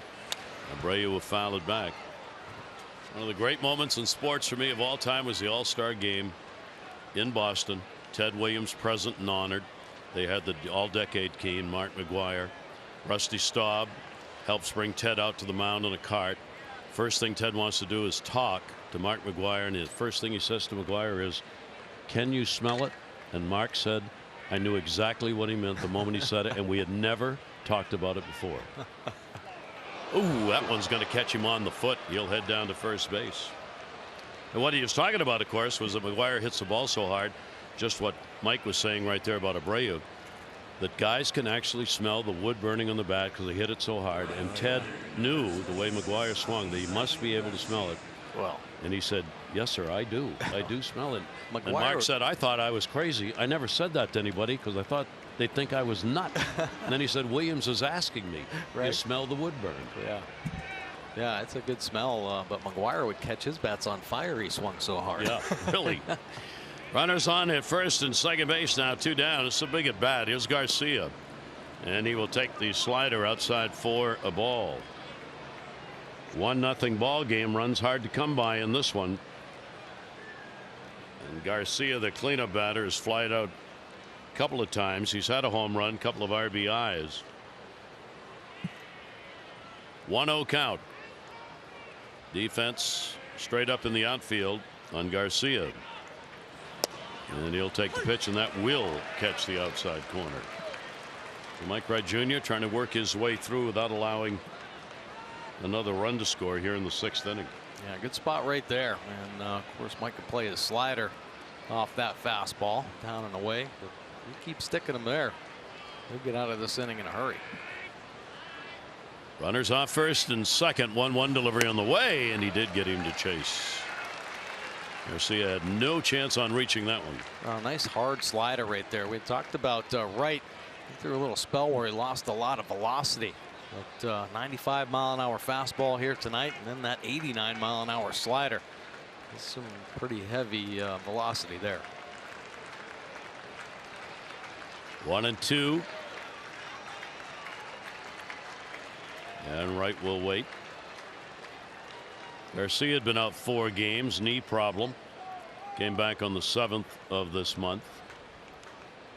And he's been hitting the ball, extra base hits, 3 homers, 3 doubles, last 15. Now he wants the timeout, as did Wright.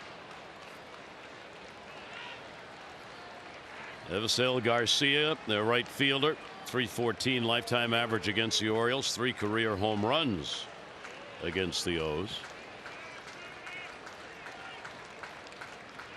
Set up, down and away in the 1-2 delivery, and that's where it is, and it's fouled back.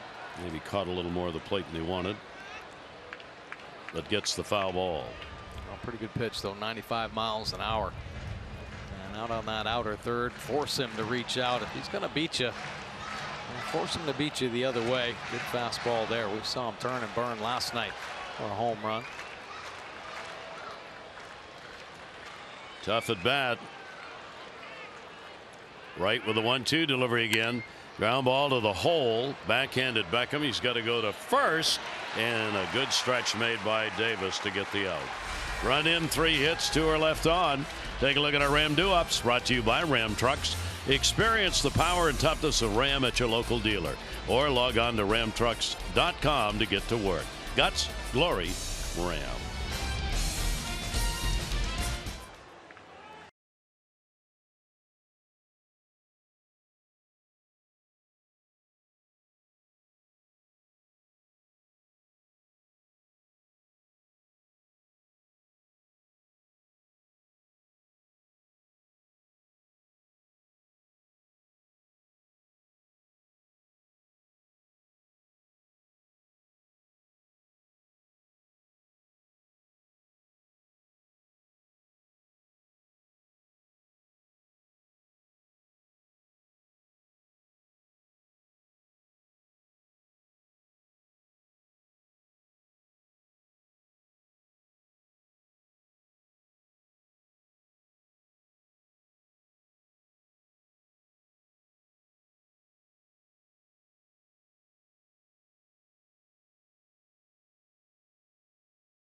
Minor league awards were given out. We've had Zach Lothar here in the booth and Keegan Aiken. They shared the co-pitcher of the year, the Jim Palmer co-pitcher. Brooks Robinson player of the year. That went to Cedric Mullins in center field, of course, tonight. Elrod Hendrick Community Service Award to Zach Jarrett, Delmarva. And for Ron Johnson, AAA coach at Norfolk, Cal Ripken Senior Development Award. Jim Russo, the Scout of the Year, Rich Morales. Those are the award ceremony winners out on the field before the ball game tonight. Congratulations to them all. Yeah, Keegan and Zach, it was nice of them to come up. Well-spoken young men. Yep. That enjoyed some incredible years. Man, oh man. Aiken with the 14 wins, and Lothar that 218 earned run average. Man. 0-1 count here, 1-0 lead. White Sox on top. Caleb goes after it inside out, first base side. Abreu. Caleb retired, 1 for 2 in the ball game. That'll bring up Cedric Mullins, the minor league player of the year, and Brooks Robinson was on hand to hand that award out before the game today, and he talked about Cedric. I just wish I could have ran like that. I wish that you know, he's a left-hand hitter. I wish I was left-handed, and it's nice to play in this ballpark. Yeah, and center field-wise, defensively, you saw some great center fielders. It looks like he's going to fit into that category. That's right. Paul Blair I played with all my career almost. He was here. Terrific center fielder. Russ Snyder played some in center, and so we had some outstanding center fielders. And watching him play, I know that he can go get them. Yeah, he likes that good speed that Cedric Mullins possesses. And of course, Cedric had a very strong year in the minor leagues. 29 doubles, 8 triples, 12 home runs, hit 289 in AAA. Earned his call up, only 23 years old. I know he was surprised and excited to get that award. Yeah, he was. 2-0 count on the way to him. He's popped out, picked up a base hit. That should be there for his strike. It's another fine thing about when you have someone like Brooksy on hand here. Cedric went back. I mean, he knew who Brooks Robinson was, but he actually went back. He wanted to take a look at his career numbers and what he did. Yeah. Then the eyes got real wide. 2-1 delivery on the way, and a strike on the inside corner again, inside outside on these 2-2. So 2-2, 1 down. Lopez, 24-year-old right-hander's not walked anybody. He struck out 5, having a great start in this game. Ronaldo Lopez. Ground ball to first base. Abreu's there. 2 down. Orioles baseball on Masson is brought to you by PNC. Make today the day. And by the University of Maryland Medical Center. Be a part of something greater. Game 3 tomorrow. Day game.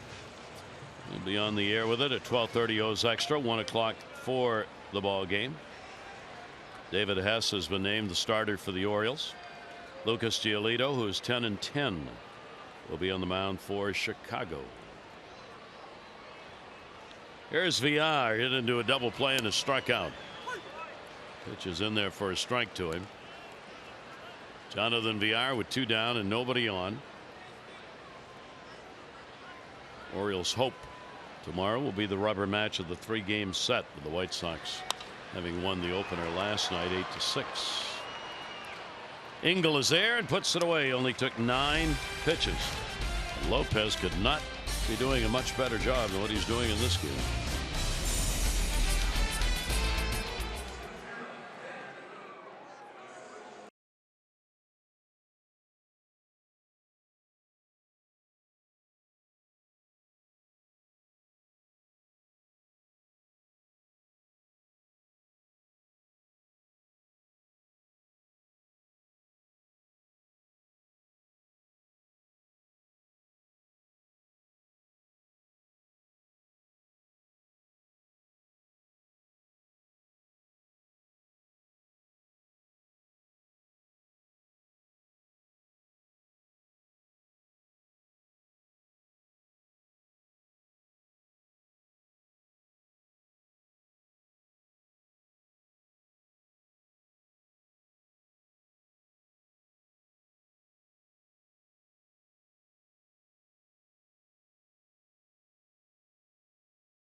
Real good ball game underway here in the middle of 3 here at Camden Yards. 1-0 lead. White Sox on top. Just 7 hits combined.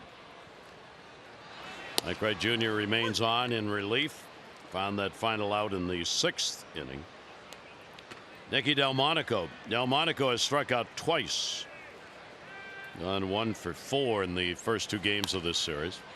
We go to second base. Jonathan Villar to Davis. Oriole fans, the day after the O's score 5 runs or more, get 50% off regular menu price online orders at papajohns.com. Promo code Orioles5. Enjoy the quality pizza you've come to expect from your locally owned and operated Papa John's. Scale up in the bullpen.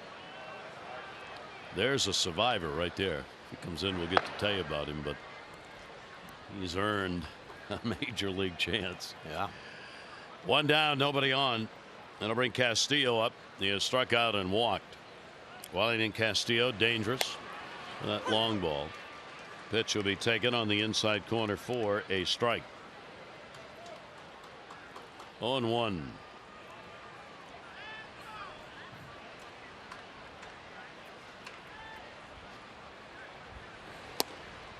Castillo forced to go after one away because it looked so good.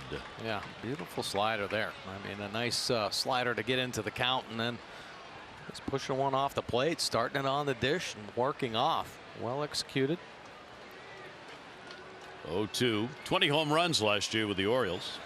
Castillo will take it up high. Picked up 53 RBIs and 44 runs in just that 1 year with the O's. And he was the leading catcher throwing out base stealers last year in the majors. 44.4%. 1-2 delivery on the way. Castillo will pop it back and out of play.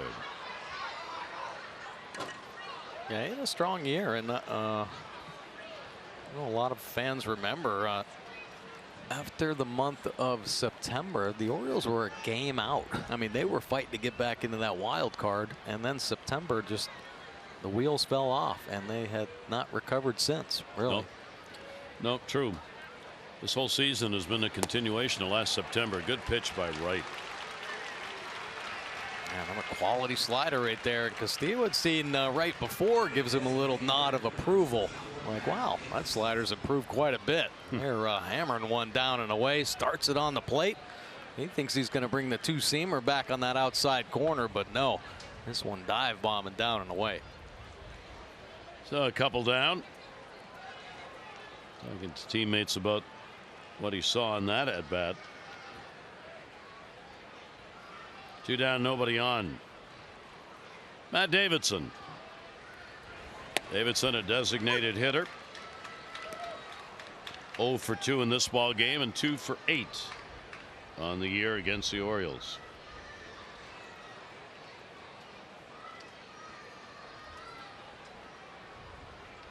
The 0-1 delivery on the way to him up the middle.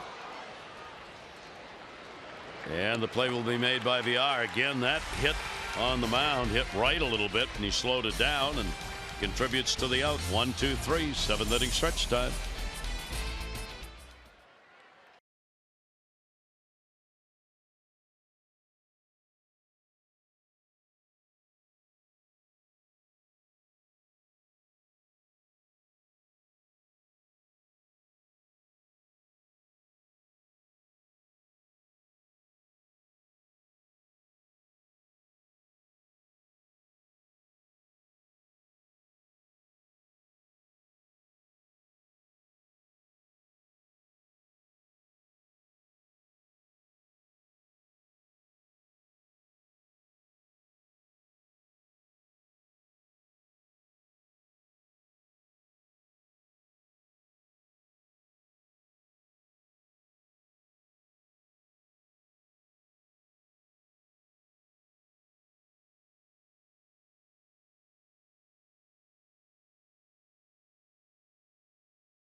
On our East Winds page today, the Red Sox beat the Mets 5-3 as Brandon Nimmo with a 3-run home run in the 4th inning. Brock Holt snapped the tie with a pinch hitter 2-run double in the 5th. Red Sox winning their 102nd game of the year. The Jays defeated the Yankees 8-7. Randall Grichuk, he had 2 home runs in that ball game, and the Yankees are hoping to get their closer back. Aroldis Chapman, he had a bullpen session today, simulated game Monday, could be activated the middle of this week. Aaron Judge, of course, came back, played defense in the ball game yesterday. Gary Thorne, Mike Bordick with you. Roll on, trying to get set for the playoffs here. Yankees lost. Oakland lost, I guess, today too. So Oakland remains a half game behind the Yankees' first wild card. Yeah, Yankees trying to heal up, right? Getting Judge back. I know everybody there at Yankee Stadium last night was pretty excited to get Judge out there playing defense, and if they can get Chapman back as well, it seems like that's going to boost everybody's confidence. The Yankees kind of been scuffling along a little bit. They sure have, but I think a lot to look forward to with a couple of those studs coming back. How about the start for the Orioles? Thought we saw Jeffrey Ramirez put on a pretty good show. That was very impressive. He was really impressive coming out of the bullpen for Buck Showalter, and he really kind of earned this spot. You know, he kind of got out of favor as a starter, just couldn't get deep enough into the ball game, ran out of his arsenal, I think. But going to the bullpen, got his fastball back, popped a couple 95-mile-an-hour fastballs, and really competed today. Made some great pitches, not many mistakes on the plate. I was impressed. Yep. Yeah, it was a real good performance. Just hadn't gone that far before at the major league level, so extended himself a little bit in the ball game and ended up being charged with only a run on 4 hits in 5 2/3 innings. So now it's the Orioles. Got to find a way to get to Lopez. Ronaldo Lopez, their starter, has held the Orioles to zip on the board, but just a 1-0 game. Adam Jones on the big cut, trying to tie it up with a swing. He has grounded out and flied out. Lopez, no walks, 5 strikeouts. The Orioles have had a man to second base only once in the ball game. That was in the 5th inning on a Nunez single and a wild pitch that moved him down. Well, the scoring chances for both teams just have not been there.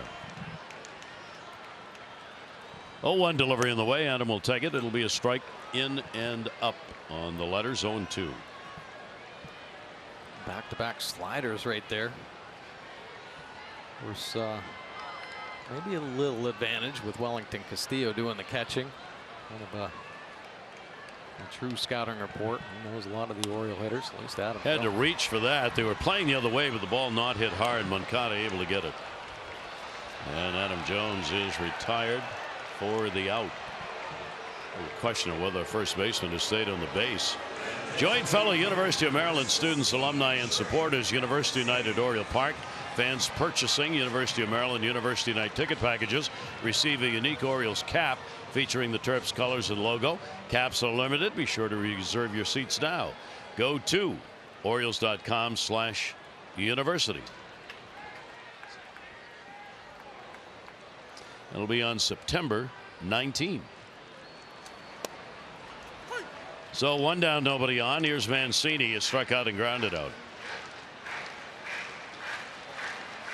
0-1 the count on him. Infield will move around. Not a complete shift, playing him to pull. And the other way, base hit. That'll go into foul territory, into the corner. Garcia over to get it and will hold him to a single. The ball hit hard enough, and Garcia playing close enough to the line to prevent a 2-bagger. Wow, what a piece of hitting by Trey Mancini. My goodness. Flat bat through the zone, slapping that fastball down the right field line. He's thinking extra bases, but how about Garcia's cannon? He gets it back in a hurry. It's a nice little kick off that wall, and he gives that look over the shoulder like, yeah, you didn't run because I got the bazooka on my shoulder right here. So a runner on at first base, and that'll bring up Chris Davis, who has struck out twice in the ball game.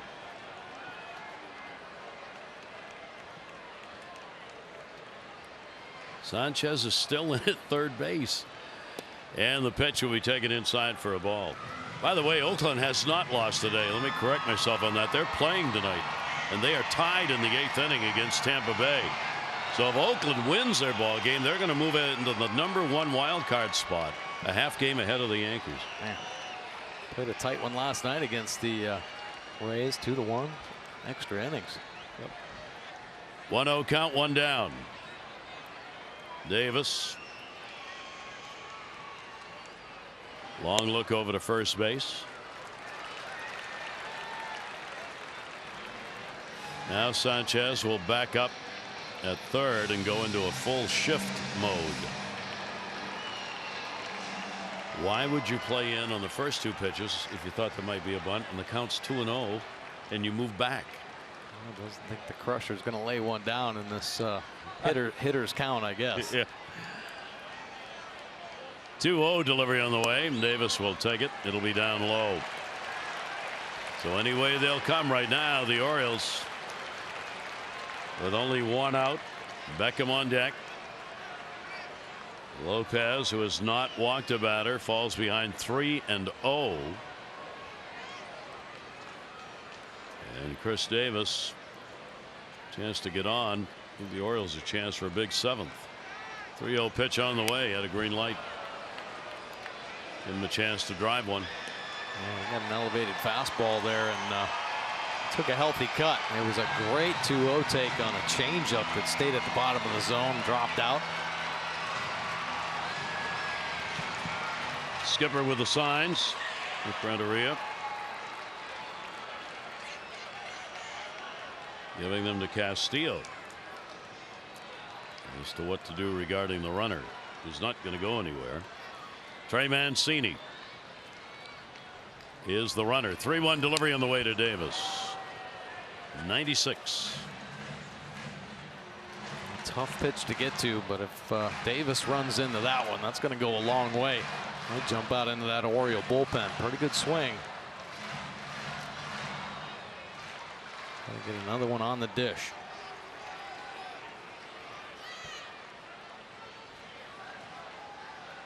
The big pitch right here. 3-2 with one down.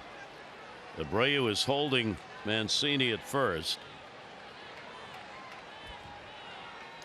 Mancini not going to run with Davis striking out a lot. This time he'll get a walk. So the Orioles have 2 on, only 1 away, trailing it by a score of 1-0 here in the 7th inning. For every Orioles walk, Care First Blue Cross Blue Shield contributes $50 supporting the Leukemia Lymphoma Society Light the Night Walk. The O's have drawn 383 walks, a total of $19,150. Care First encourages each of us to take that first step towards a healthier and more active lifestyle.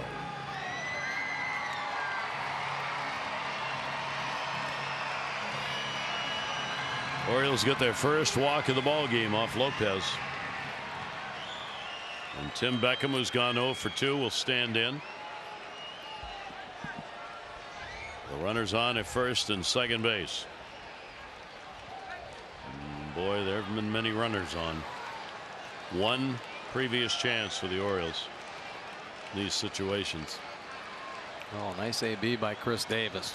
Make that walk hurt. Lopez delivery.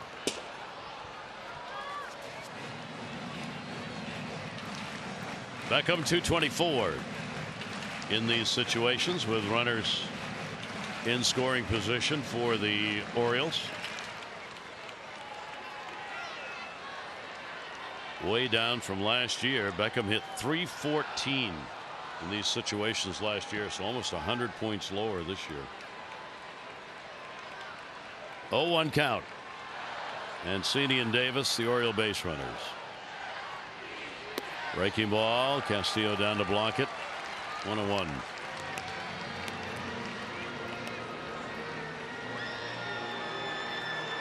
Well, Lopez trying to work his way through a tough inning late in the ball game. Fair up in the bullpen. Not ready to come into the ball game yet.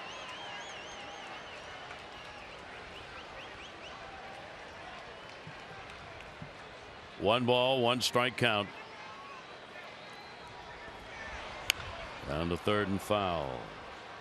Lopez has worked 8 innings in a game. That was back in May when he pitched 8 innings against Texas, his longest outing. It's very hard. Lopez has been all over the place as far as innings pitched in a ball game.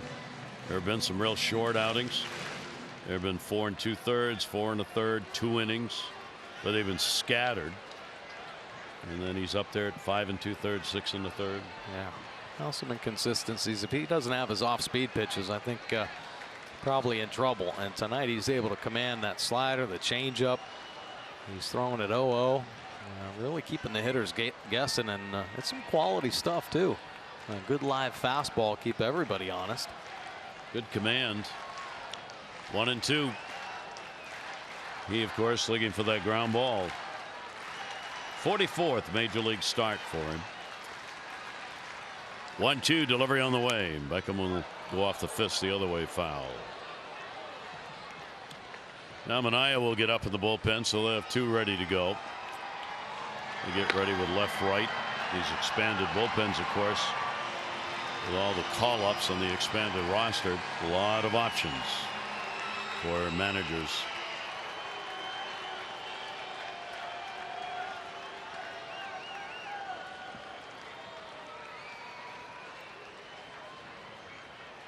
One ball, 2 strike count. Gum chewing gets a little quicker. 1-2 delivery on the way. That'll be down low.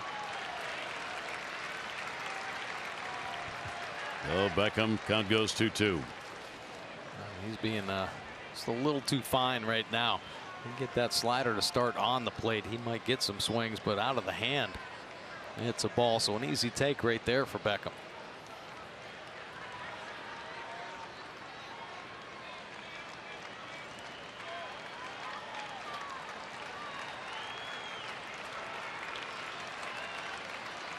Really slowing the pace down. Lopez, who'd been working quite quickly, gathering it in on a big pitch.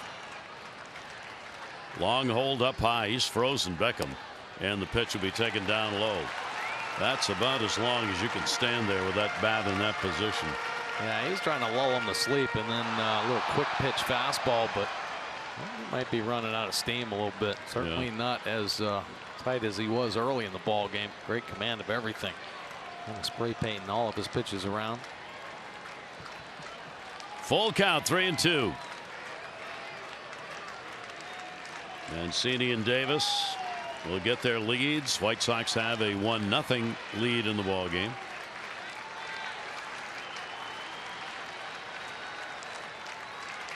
And Lopez with a full count. And Beckham will foul it off down the line and left.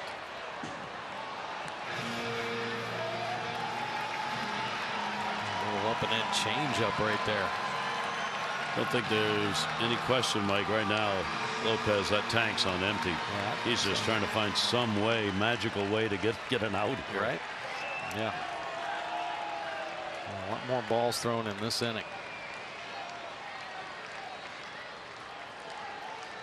Beckham wants to take advantage of that, make a mistake.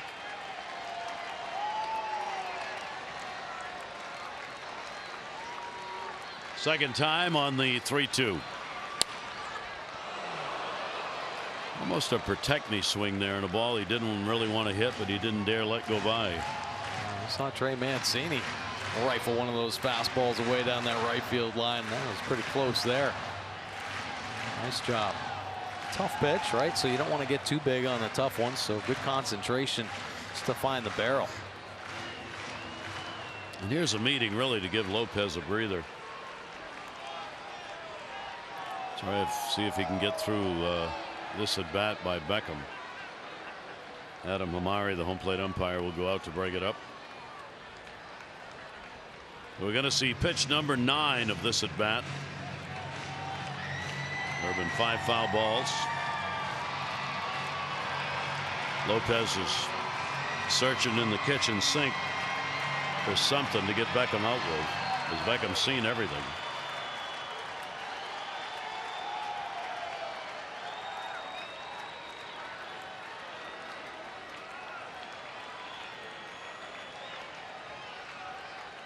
Third time on the 3-2. Runners off first and second. Beckham will foul it back and make him do it again. Backlegging a fastball there. Center cut heater, and Beckham was ready for it.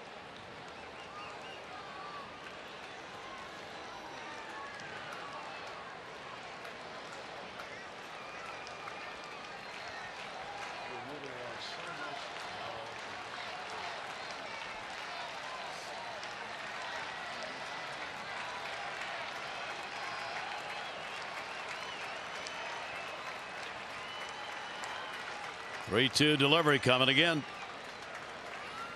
And he got him. Wow. That's a battle. Lopez will win it. He found a pitch to get him. Well, great battle for sure. And how much it meant to Lopez. He was fired up right there. 10th pitch, and he throws a nasty slider. Starts it on the plate.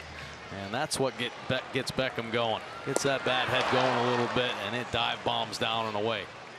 Beckham had some great swings, and I know he wants that fastball back. They fouled straight back. Well, little conference on the mound. Lopez having it with Abreu, then turns to Cooper. So you got the pitching coach out there. Boy, I would be reluctant to leave Lopez in right now. Well,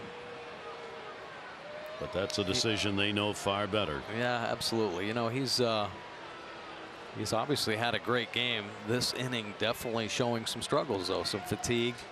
And he really had to battle through right there with Beckham, and that emotional outburst sometimes. Now you got to regroup again and get that same kind of intensity. He may have just used it up on Beckham. Yeah. He used a lot of it. So the Orioles now with 2 down, runners on at first and second base.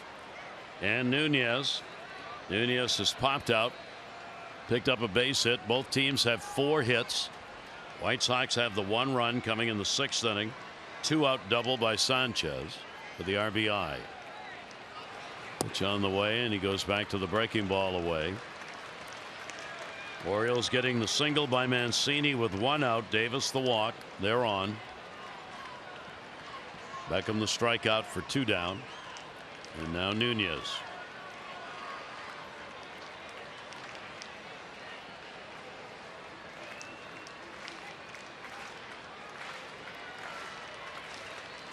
And again, Lopez taking an eternity to throw pitches here.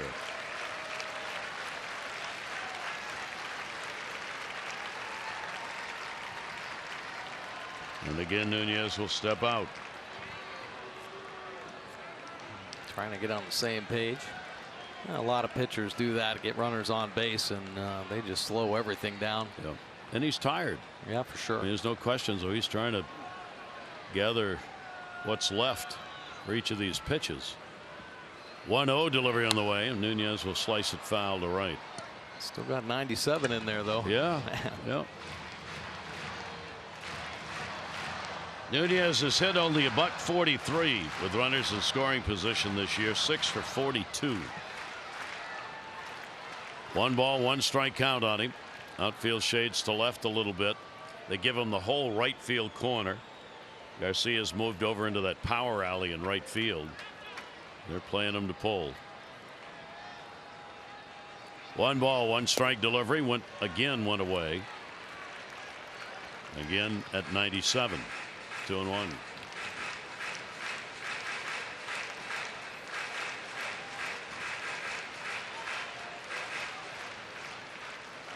Tampa Bay's gone back on top of Oakland 7-4.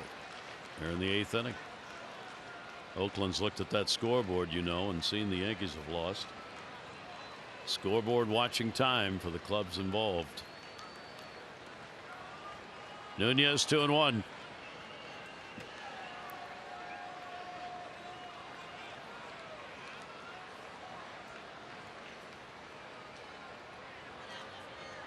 Mancini real good lead at second base. 2-1 delivery on the way. Popped him up first base. And Abreu was there to put it away. Well, Orioles had chances. That is a gutsy performance by Lopez.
16 bags, and Caleb Joseph puts the A throw on. Quick pop time right there.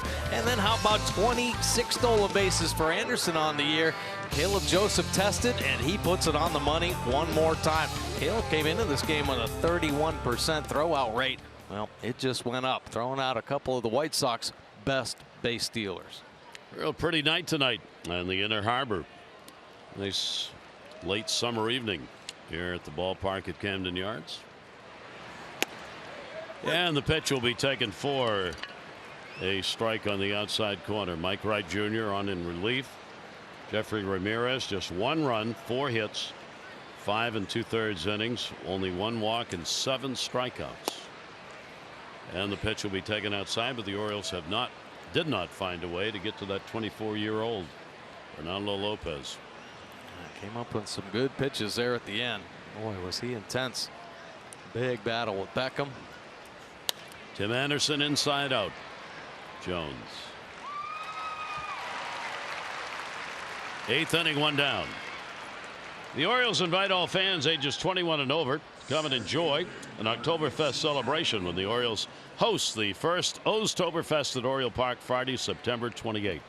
Special ticket packages include an exclusive pregame party featuring a variety of Oktoberfest-style beers, a limited edition 22-ounce Oztoberfest ceramic beer stein, and a game ticket. For tickets, go to Orioles.com/Oztoberfest. Fastball strike at the knees. Engel a base hit, and he is popped out. 1 lifetime home run against the Orioles for this Chicago center fielder. 0-1 delivered by Wright. Good fastball right there, and Mike Wright is just filling up the strike zone right now with everything. Good firm fastball, nice hard slider.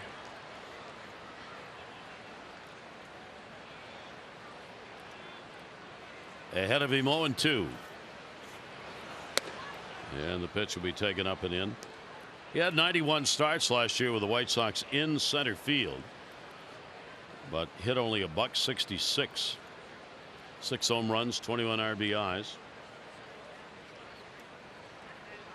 1-2 delivery on the way. That's going to be a base hit to right. Up and out, and that's where he went with it. And Engel is on with his second hit. He's 2 for 3 in the ball game, and this with 1 down. Orioles baseball on MASN, brought to you by WB Mason, who has the name brand products you love at amazingly low prices. Who but WB Mason, the official office product supplier of the Baltimore Orioles. And by Nissan, choose Nissan today for great offers on their most exciting lineup ever. Shop ChooseNissan.com.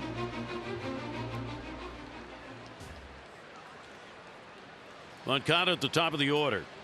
Obviously 1-0 ball game, 8th inning. Anything you can push across here is big, and he's got a big lead. Runner not going, and the pitch will be a strike on the inside corner.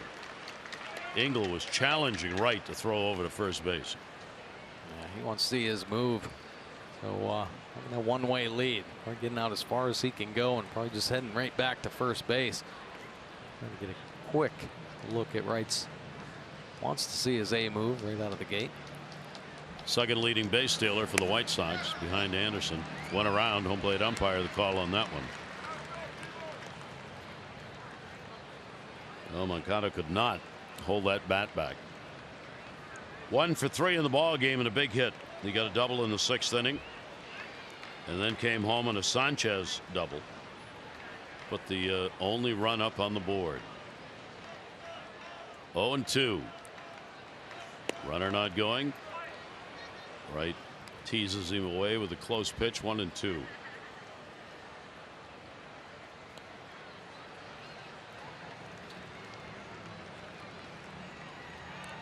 Keeps walking that off to that cutout part of the grass over there at first. 1-2 delivery on the way. Turned hard and foul. Rushing him out of there. Yeah, a little surprised they haven't sent Engel on the way. Tried to get him in scoring position, but last time they sent a base runner with Moncada on or up at the plate. He got thrown out at second base, and then he hit a double. So maybe they're thinking to hold his ground right here. 1-2 delivery is going to be way outside. It's the impact of things that happen in a ball game that affect later portions of it. Caleb throwing out, as Mike showed you, the 2 for 2 makes him think. No Castro up in the bullpen for the Orioles.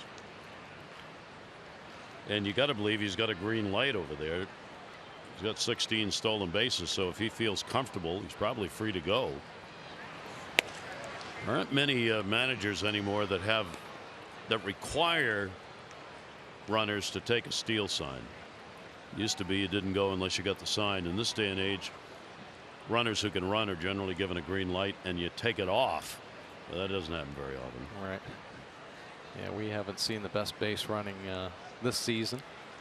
Runners running into outs. I think it's time for the managers to go back take over, put the signs back on. 3-2 count.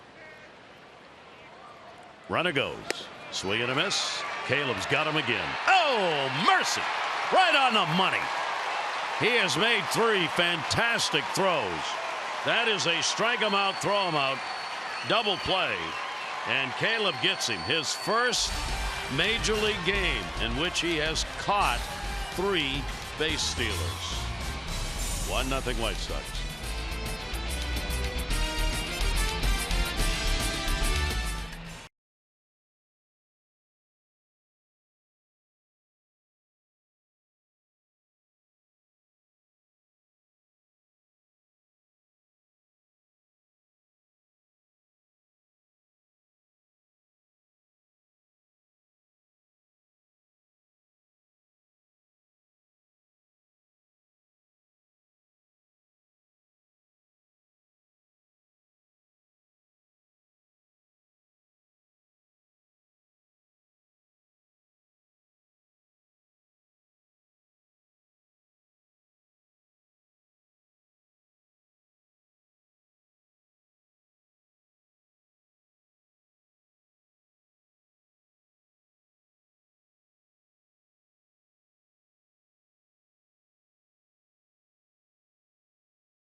At second base, the combination of Joseph and Beckham. Yeah, Caleb Joseph throwing the ball as well as we've seen him all year long. It's a nice pitch to handle, but how about Tim Beckham?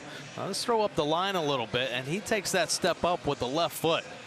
And once again, I'm going to go back to Bobby Dickerson, just out there, it seems like every day, working with these infielders and working on tags. At one time a few years ago, the Orioles probably the best tagging team in the game, and Bobby's had to re-instruct a lot of these infielders. Well, Beckham's taken the heart, and all 3 throwouts by Caleb Joseph done with great tags by Tim Beckham.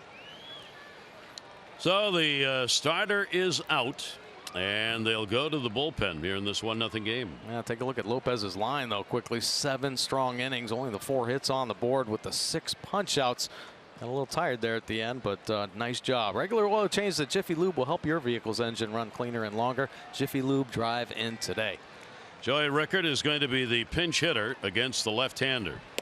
And a swing and a miss. Rickard in for Stewart, who had an 0 for 2 in the ball game, as the Orioles bat in the bottom of the 8th inning.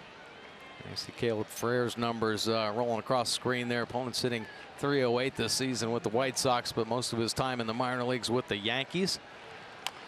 Little chopper. He's going to get to defend his position. Turns, guns it, and gets the out on a stretch by Abreu.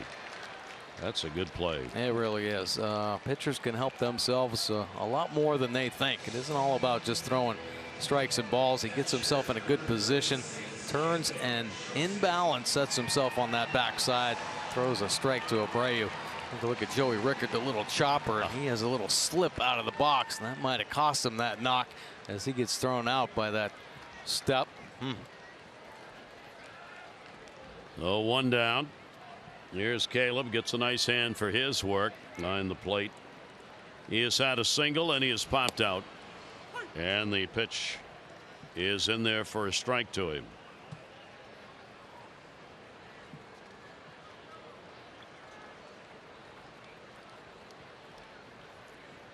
Sanchez will guard the line at third, playing back. And a 9-iron cut on a pitch down and in, and it goes to 0-2. Naya's ready in the bullpen for matchups with a right-hander. Well, a hard slider right there from Frere. He's a 2-pitch pitcher. That fastball will work in the mid-90s, but the slider's a pitch that he can manipulate. He can take a little off. He can add a little. Threw a hard one down and in there to Joseph. 2 delivery. Caleb again having to fight one down, fouled it off. Joseph 205 off lefties, 215 off right-handers this year for the Oriole catcher. Orioles trying to find a way, get at least one, keep this game going, and a couple might take care of it. Orioles have stranded only 4, only 2 of those in scoring position tonight. 0-2 delivery on the way, and that's way inside. 7th inning, the only time they left 2 on, and the 5th inning, the only other time they had a runner in scoring position. 1 ball, 2 strike count on Caleb Joseph.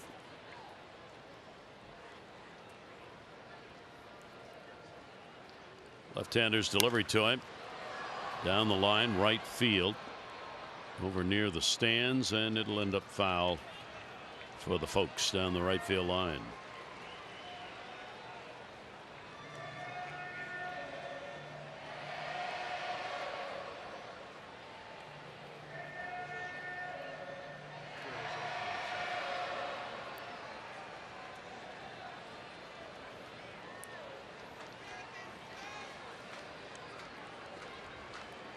Base is empty, 1 away. Here's the 1-2 delivery on the way, and that'll be inside. Caleb trying to get on. Yeah. And Frere trying to sneak a fastball in on that inside corner. Both heaters. See the 6th, that last pitch well off, and the 4th was a firm fastball in there as well, kicking Caleb back off the plate. He's going to want this one for a strike. 2-2 delivery on the way, and Caleb will foul that one back into the seats. So another extended at bat, at least 7, 8 pitches. 8 pitches will be coming on this one. Frere made his debut September 2 against Boston for the White Sox. Contract AAA on the expanded roster.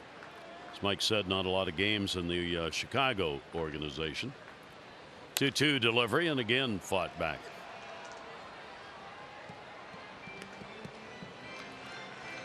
Caleb got a nice AB going, fouling off some tough pitches.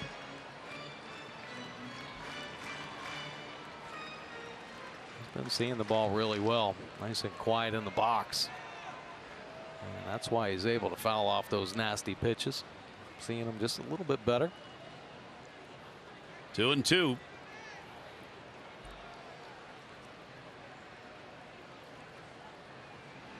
And Caleb down to third, fights off another one right by Bobby Dickerson. That's a veteran move down there at third as he laid the ball. Not going to try and catch it. Been around long enough to know you let. That's right. I let those go by. Ole. Yeah. He knows. 2-2.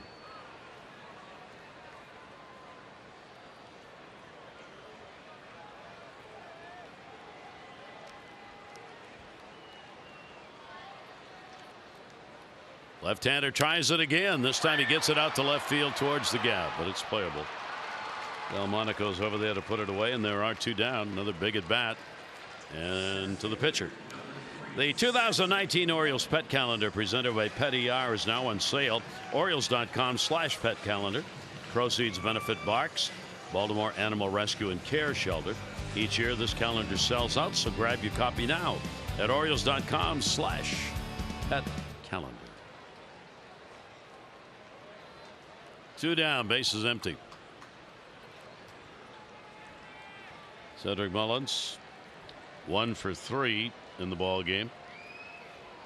Turns around and will take the pitch inside. Mullins with a 5 for 25 right-handed, 200 average, hitting .265 left-handed.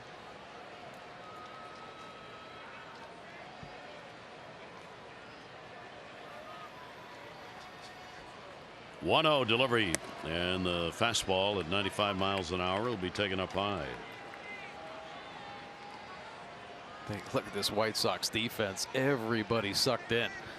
Middle infielders, good 8 feet on the dirt, and that's all about Mullins' speed. We are anticipating a bunt, and everybody looking to protect. Try to get this final out here in the 8th inning. 2-0. There's delivery to him. That'll miss inside. So he falls behind. 3 balls and no strikes. The White Sox got this left-hander from the Yankees for $1.5 million international signing bonus money. 25 years old. He went 4-1 with the Yankee organization, AA, AAA combined at .81 ERA combined. 3-0 delivery and walked him not close. Boy, the Orioles will take that. A 2-out walk here in the 8th inning. Well, nice AB. And Cedric Mullins showing that poise and patience. Another mound meeting. And that will bring the skipper out, with VILLAR coming up and the left-hander on the mound. Going to go to the bullpen. So matchup time in a 1-0 game. The White Sox leading. They got the run in the 6th inning. The Orioles got 1 on, 2 down here in the 8th.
Sixth game. He's been up and down this season. Well, he got a very impressive 3.48 earned run average. Had a problem with some command, but lately, boy, he has been on his game. His last 12 appearances, flipping in a 1.76 earned run average with about 20 punch outs. So working it well, commanding the baseball, mid-90s fastball, a slider, occasional curveball, and a change to go along with it. Runner on at first base for the Orioles, and Manaea, 27-year-old, about to celebrate his 28th birthday. He is a second-year major league player, service time wise. Orioles have their speedster, one of their speedsters, Cedric Mullins, on at first base. Yeah, he's been stole on 14 of 15 this season. Mullins has not been running since coming up to the Orioles. He can. We'll see. VILLAR at the plate. VILLAR has gone 0 for 3. It's hit into a double play. 0 for 7 so far in this 2-game set. Juan Manaea delivers. Third base. Sanchez has it. One pitch and the inning is over. No runs, no hits, no errors, and 1 left on base. We go to the 9th. It is a 1-0 White Sox lead.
Not many drives in this ball game. Only one flip and run on the board. And take a look. Here's the swing by Sanchez, just hugging that left field line. A little jam shot.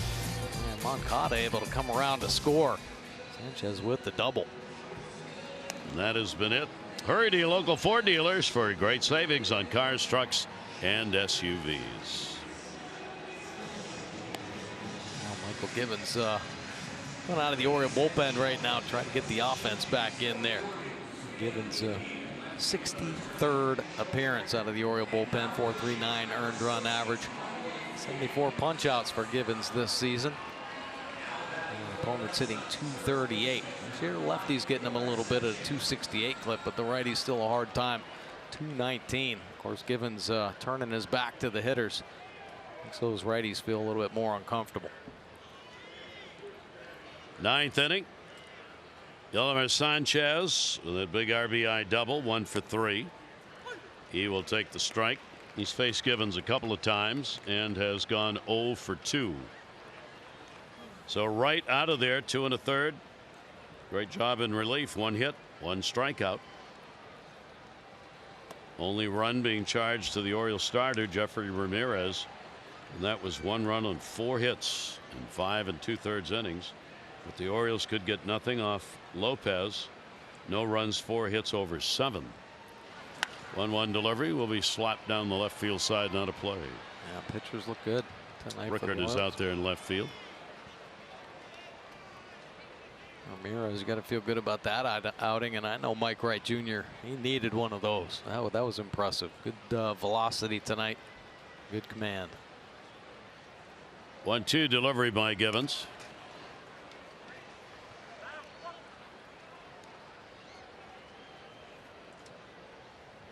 Michael this year has taken a loss against the White Sox. This is the 3rd game he's pitched in. He's given up 3 runs, 3 hits in 3 innings against the White Sox this year. Lifetime 1-1. And we'll be outside with it. So a 2-ball, 2-strike count. 2-run ball game, and the way it ended up last night. This one obviously a 1-run ball game so far. 2-2 delivery. Center field, Cedric Mullins. Sanchez out of there, 1 away in the 9th inning. O's will wrap up this 3-game set tomorrow as Lucas Giolito will take the mound against David Hess. Our coverage on MASN at 12:30. O's Extra presented by Southwest. Our game coverage at 1. All the access you need right here on MASN. So Hess had gone to the bullpen for the last 2 games, obviously on the bench tonight with the start to be made tomorrow. Well, write some stuff down, see how Ramirez cut this lineup up. Slow roller. Plenty of time. Nunez will get it over there in time for the out. And they've held Abreu down. 0 for 5 last night and 0 for 3 tonight. MLB.TV is now available at a lower price, $25.99. Watch every out-of-market regular season game. Plus, get a free subscription to MLB at Bat Premium. Blackout and other restrictions apply. Visit MLB.TV to take advantage of this special offer. 2 quick outs, top of the 9th inning. Garcia 0 for 3. Couple of fly balls and a ground ball out. Games in Chicago where the Orioles came away with a middle game with a first game win 3-2 and then lost 3-2 and 11-1. And coming back here with the 8-6 win by the White Sox last night and the 1-0 game here tonight. Givens a 1-0 delivery to him in the air left field. Way back and goodbye home run. What a big shot Avisail Garcia gets with 2 down in the 9th inning. That is his 2nd home run in this 2-game set and his 3rd RBI. And it is 2-0 Chicago. Wow. I don't know how the heck he hit that one. Oh, slider. Like a slider from the side. Of course, Caleb wanting it down and away. This pitch is in off the plate. And boy, he just got it going and pulls the hands in. Watch the big man pull the hands across the belt, find the barrel, and it jumps out of Camden. Big tack-on run for the White Sox. So Garcia with a home run, and the pitch will be taken away. Delmonico's gone 0 for 3 in the ball game, and for Garcia, that's a big swing of the bat. That's his 4th career home run against the Orioles, and 2 of them have come in the first 2 games of this 3-game set. Givens will take a little walk on this one. Man, strong guy. Yeah. How the heck do you pull the trigger on that pitch? It looked like it was almost behind him at one point. Wow. Little blooper will go to 3rd. Nunez is there to get it, and that'll retire the side. But Garcia makes it a little more difficult for the Orioles.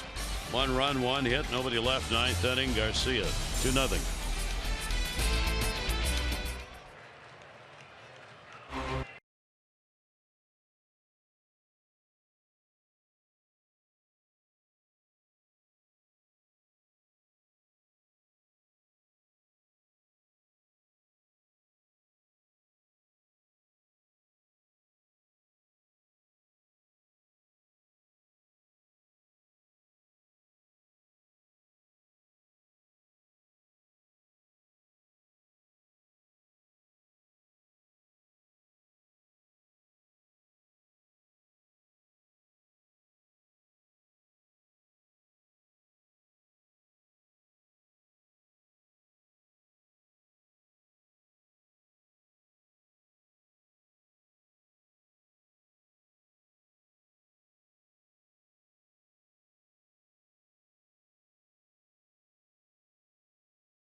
Baseball on Masson is brought to you by Southwest. Low fares with nothing to hide. That's transparency. And by Chesapeake Employers Insurance, Maryland's largest writer of workers' compensation insurance. Delighted to have you with us Saturday night. White Sox have the 2-0 lead. Orioles held to 4 hits in the ball game. And defensive changes. Lamar will come on to play in left field, and Cordell will come on in right. So Delmonico and Garcia come out of the ball game here in the bottom half of the 9th inning. Jones, Mancini, and Davis. will be due up for the Orioles, and no longer can one swing of the bat guarantee an extension of this game. Adam will take the pitch, and it is in there for a strike. Anaya stays on to try and pick up a save. Yeah, Orioles need some base runners for sure. And going to be tough. Manai on a nice roll right now. Somehow all of a sudden found the command. There's what they needed. Adam Jones delivers the single to lead off the bottom of the 9th inning. They will get the potential tying run to the plate. Nice piece of hitting right there by Adam Jones, recognizing the slider, pulling the hands inside there, taking it right back through the box. Look here, recognizing that spin, that dot in the middle. Beautiful swing by Adam Jones. So their bullpen, Fry and Ruiz, will both get ready. Mancini, the right-hander, Davis, the left-hander, then Beckham, a right-hander, due up if they get that fire here in the 9th inning. Pitch will be outside for a ball. Mancini, a base hit, a struck out, a grounded out, 4-game hit streak for Trey. Manaya does not have a save this year. He had 9 last year, none this year. 1-0 delivery on the way. Trey Mancini tied up with a nice breaking ball in there for a strike, 1-1. Slider, I think Trey just sitting all over a heater right there.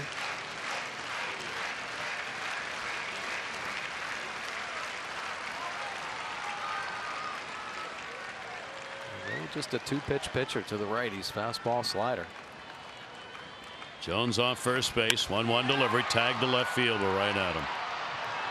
So Lamar just came on to play, didn't have to move very far, and he's out of there. This copyrighted telecast presented by authority of the Orioles may not be reproduced or retransmitted in any form, and the accounts and descriptions of this game may not be disseminated without the express written consent of the Orioles. That's awesome. They're loving it. They having fun or what? Can't have that much fun in one place. So here's Chris Davis. 1 down. 2 strikeouts and a walk for Chris. Sanchez has refused to give him the bunt in every situation. Third baseman still in on the cut of the grass. Davis will pop it up. Center field. Engel puts the rainmaker away, and there are 2 down.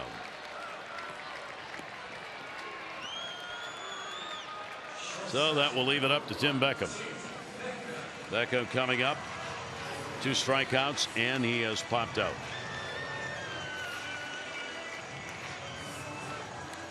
The Orioles have been shut out 13 times this year.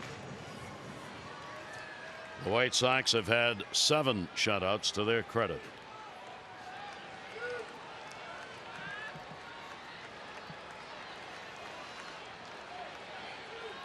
Two 6-0 for the White Sox. The Orioles 0-5-0. And the slider gives a strike in the outside corner. Orioles 0 for 3 with runners in scoring position. White Sox have gone 1 for 2. White Sox have left 3 on base. The Orioles have left 5.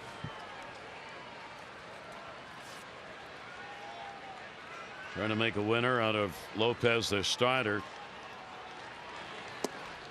Orioles starter Jeffrey Ramirez. Great start, would be a tough loss, but he's on the hook right now. And for the Orioles, another ball game where at least for 8 2/3 innings the offense has not been able to produce a run. Yeah, this group has had its inconsistencies for sure. Beckham, the 1-1 delivery to him. That'll miss down low. Manaya trying to finish it off after coming in on a 1-pitch 8th inning to get the final out in that inning.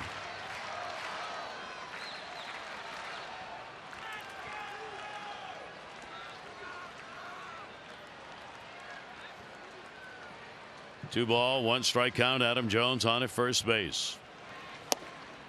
That's going to miss outside. Good take, 3-1. Real good take. Beckham, of course, a great at bat.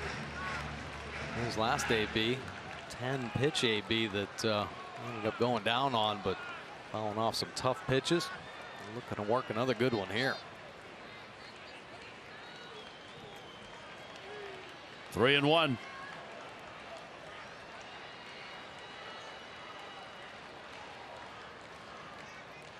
Pitch on the way, and the Orioles have 2 on. So a base hit and a walk. And the Orioles 2 on, 2 down, bottom of the 9th inning. Now a decision, do you stay with Manaea? They have had closers all over the place for the White Sox this year. Fry, who's out there warming up, has got 4 saves on the year. We saw Nate Jones come on and get a save last night, his 5th of the year. Ruiz does not have a save this year. So the discussion at the mound was to give time for Cooper to have a chance to discuss things with his skipper and then come out and talk to the pitcher. All right. He's just kind of checking to see what's going on right now. What are you guys talking about out here? It's like an old movie. Well, talking about needs to find a chicken somewhere, change his luck around, and then he's got to. They always get a group of the whole team comes out on the mound. Always. That must be a Renteria rule. That if there's a meeting at the mound, everybody's got to come in the infield, because they do every single time. And I think for this year, at least, they've overtaken Boston for most mound visits by whomever. Yeah. They spend a lot of time, even with just 6 chances to do it. They use them. They use them. All right, Renato Nunez trying to keep it alive for the Orioles. 1st and 2nd, 2 away. Nunez a base hit. He is 1 for 3. Manaea's delivery to him. That'll be inside for a ball. So Manaea well off the strike zone on these last 2 hitters.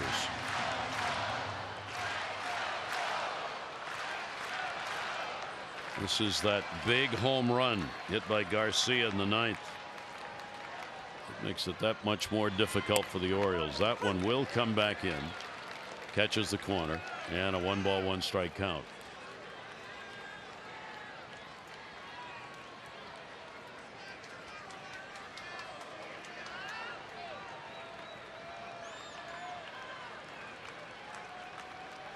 Jones a leadoff single. Beckham a 2-out walk. At the corner. It's what he's been going for, and Nunez didn't think so. Nunez not liking that call. Castillo setting up in there and hits the glove, but look at that. The pitch cast could tell with 3 inches off that inside edge.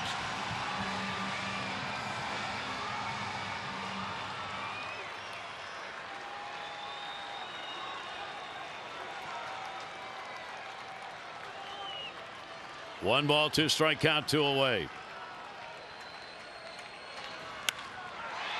Center field. Engel is there. And for the first time since 2008, the White Sox have assured themselves of a season series win against the Orioles as they shut them out 2-0 and have taken the first 2 games of this series. Lopez wins it 6-9, and Ramirez the loser 1-6. They'll wrap it up tomorrow as Lucas Gioletta will take the mound against David Hess. Coverage on MASN 12:30 O's Extra presented by Southwest, followed by game coverage at 1. This has been a MASN presentation. Tom and Rick standing by. Look back at this one. Orioles got a good start on the mound, but at the plate, a big goose egg. For Mike Bordick and all of our crew, I'm Gary Thorne. Have yourself a great rest of the night. Adieu.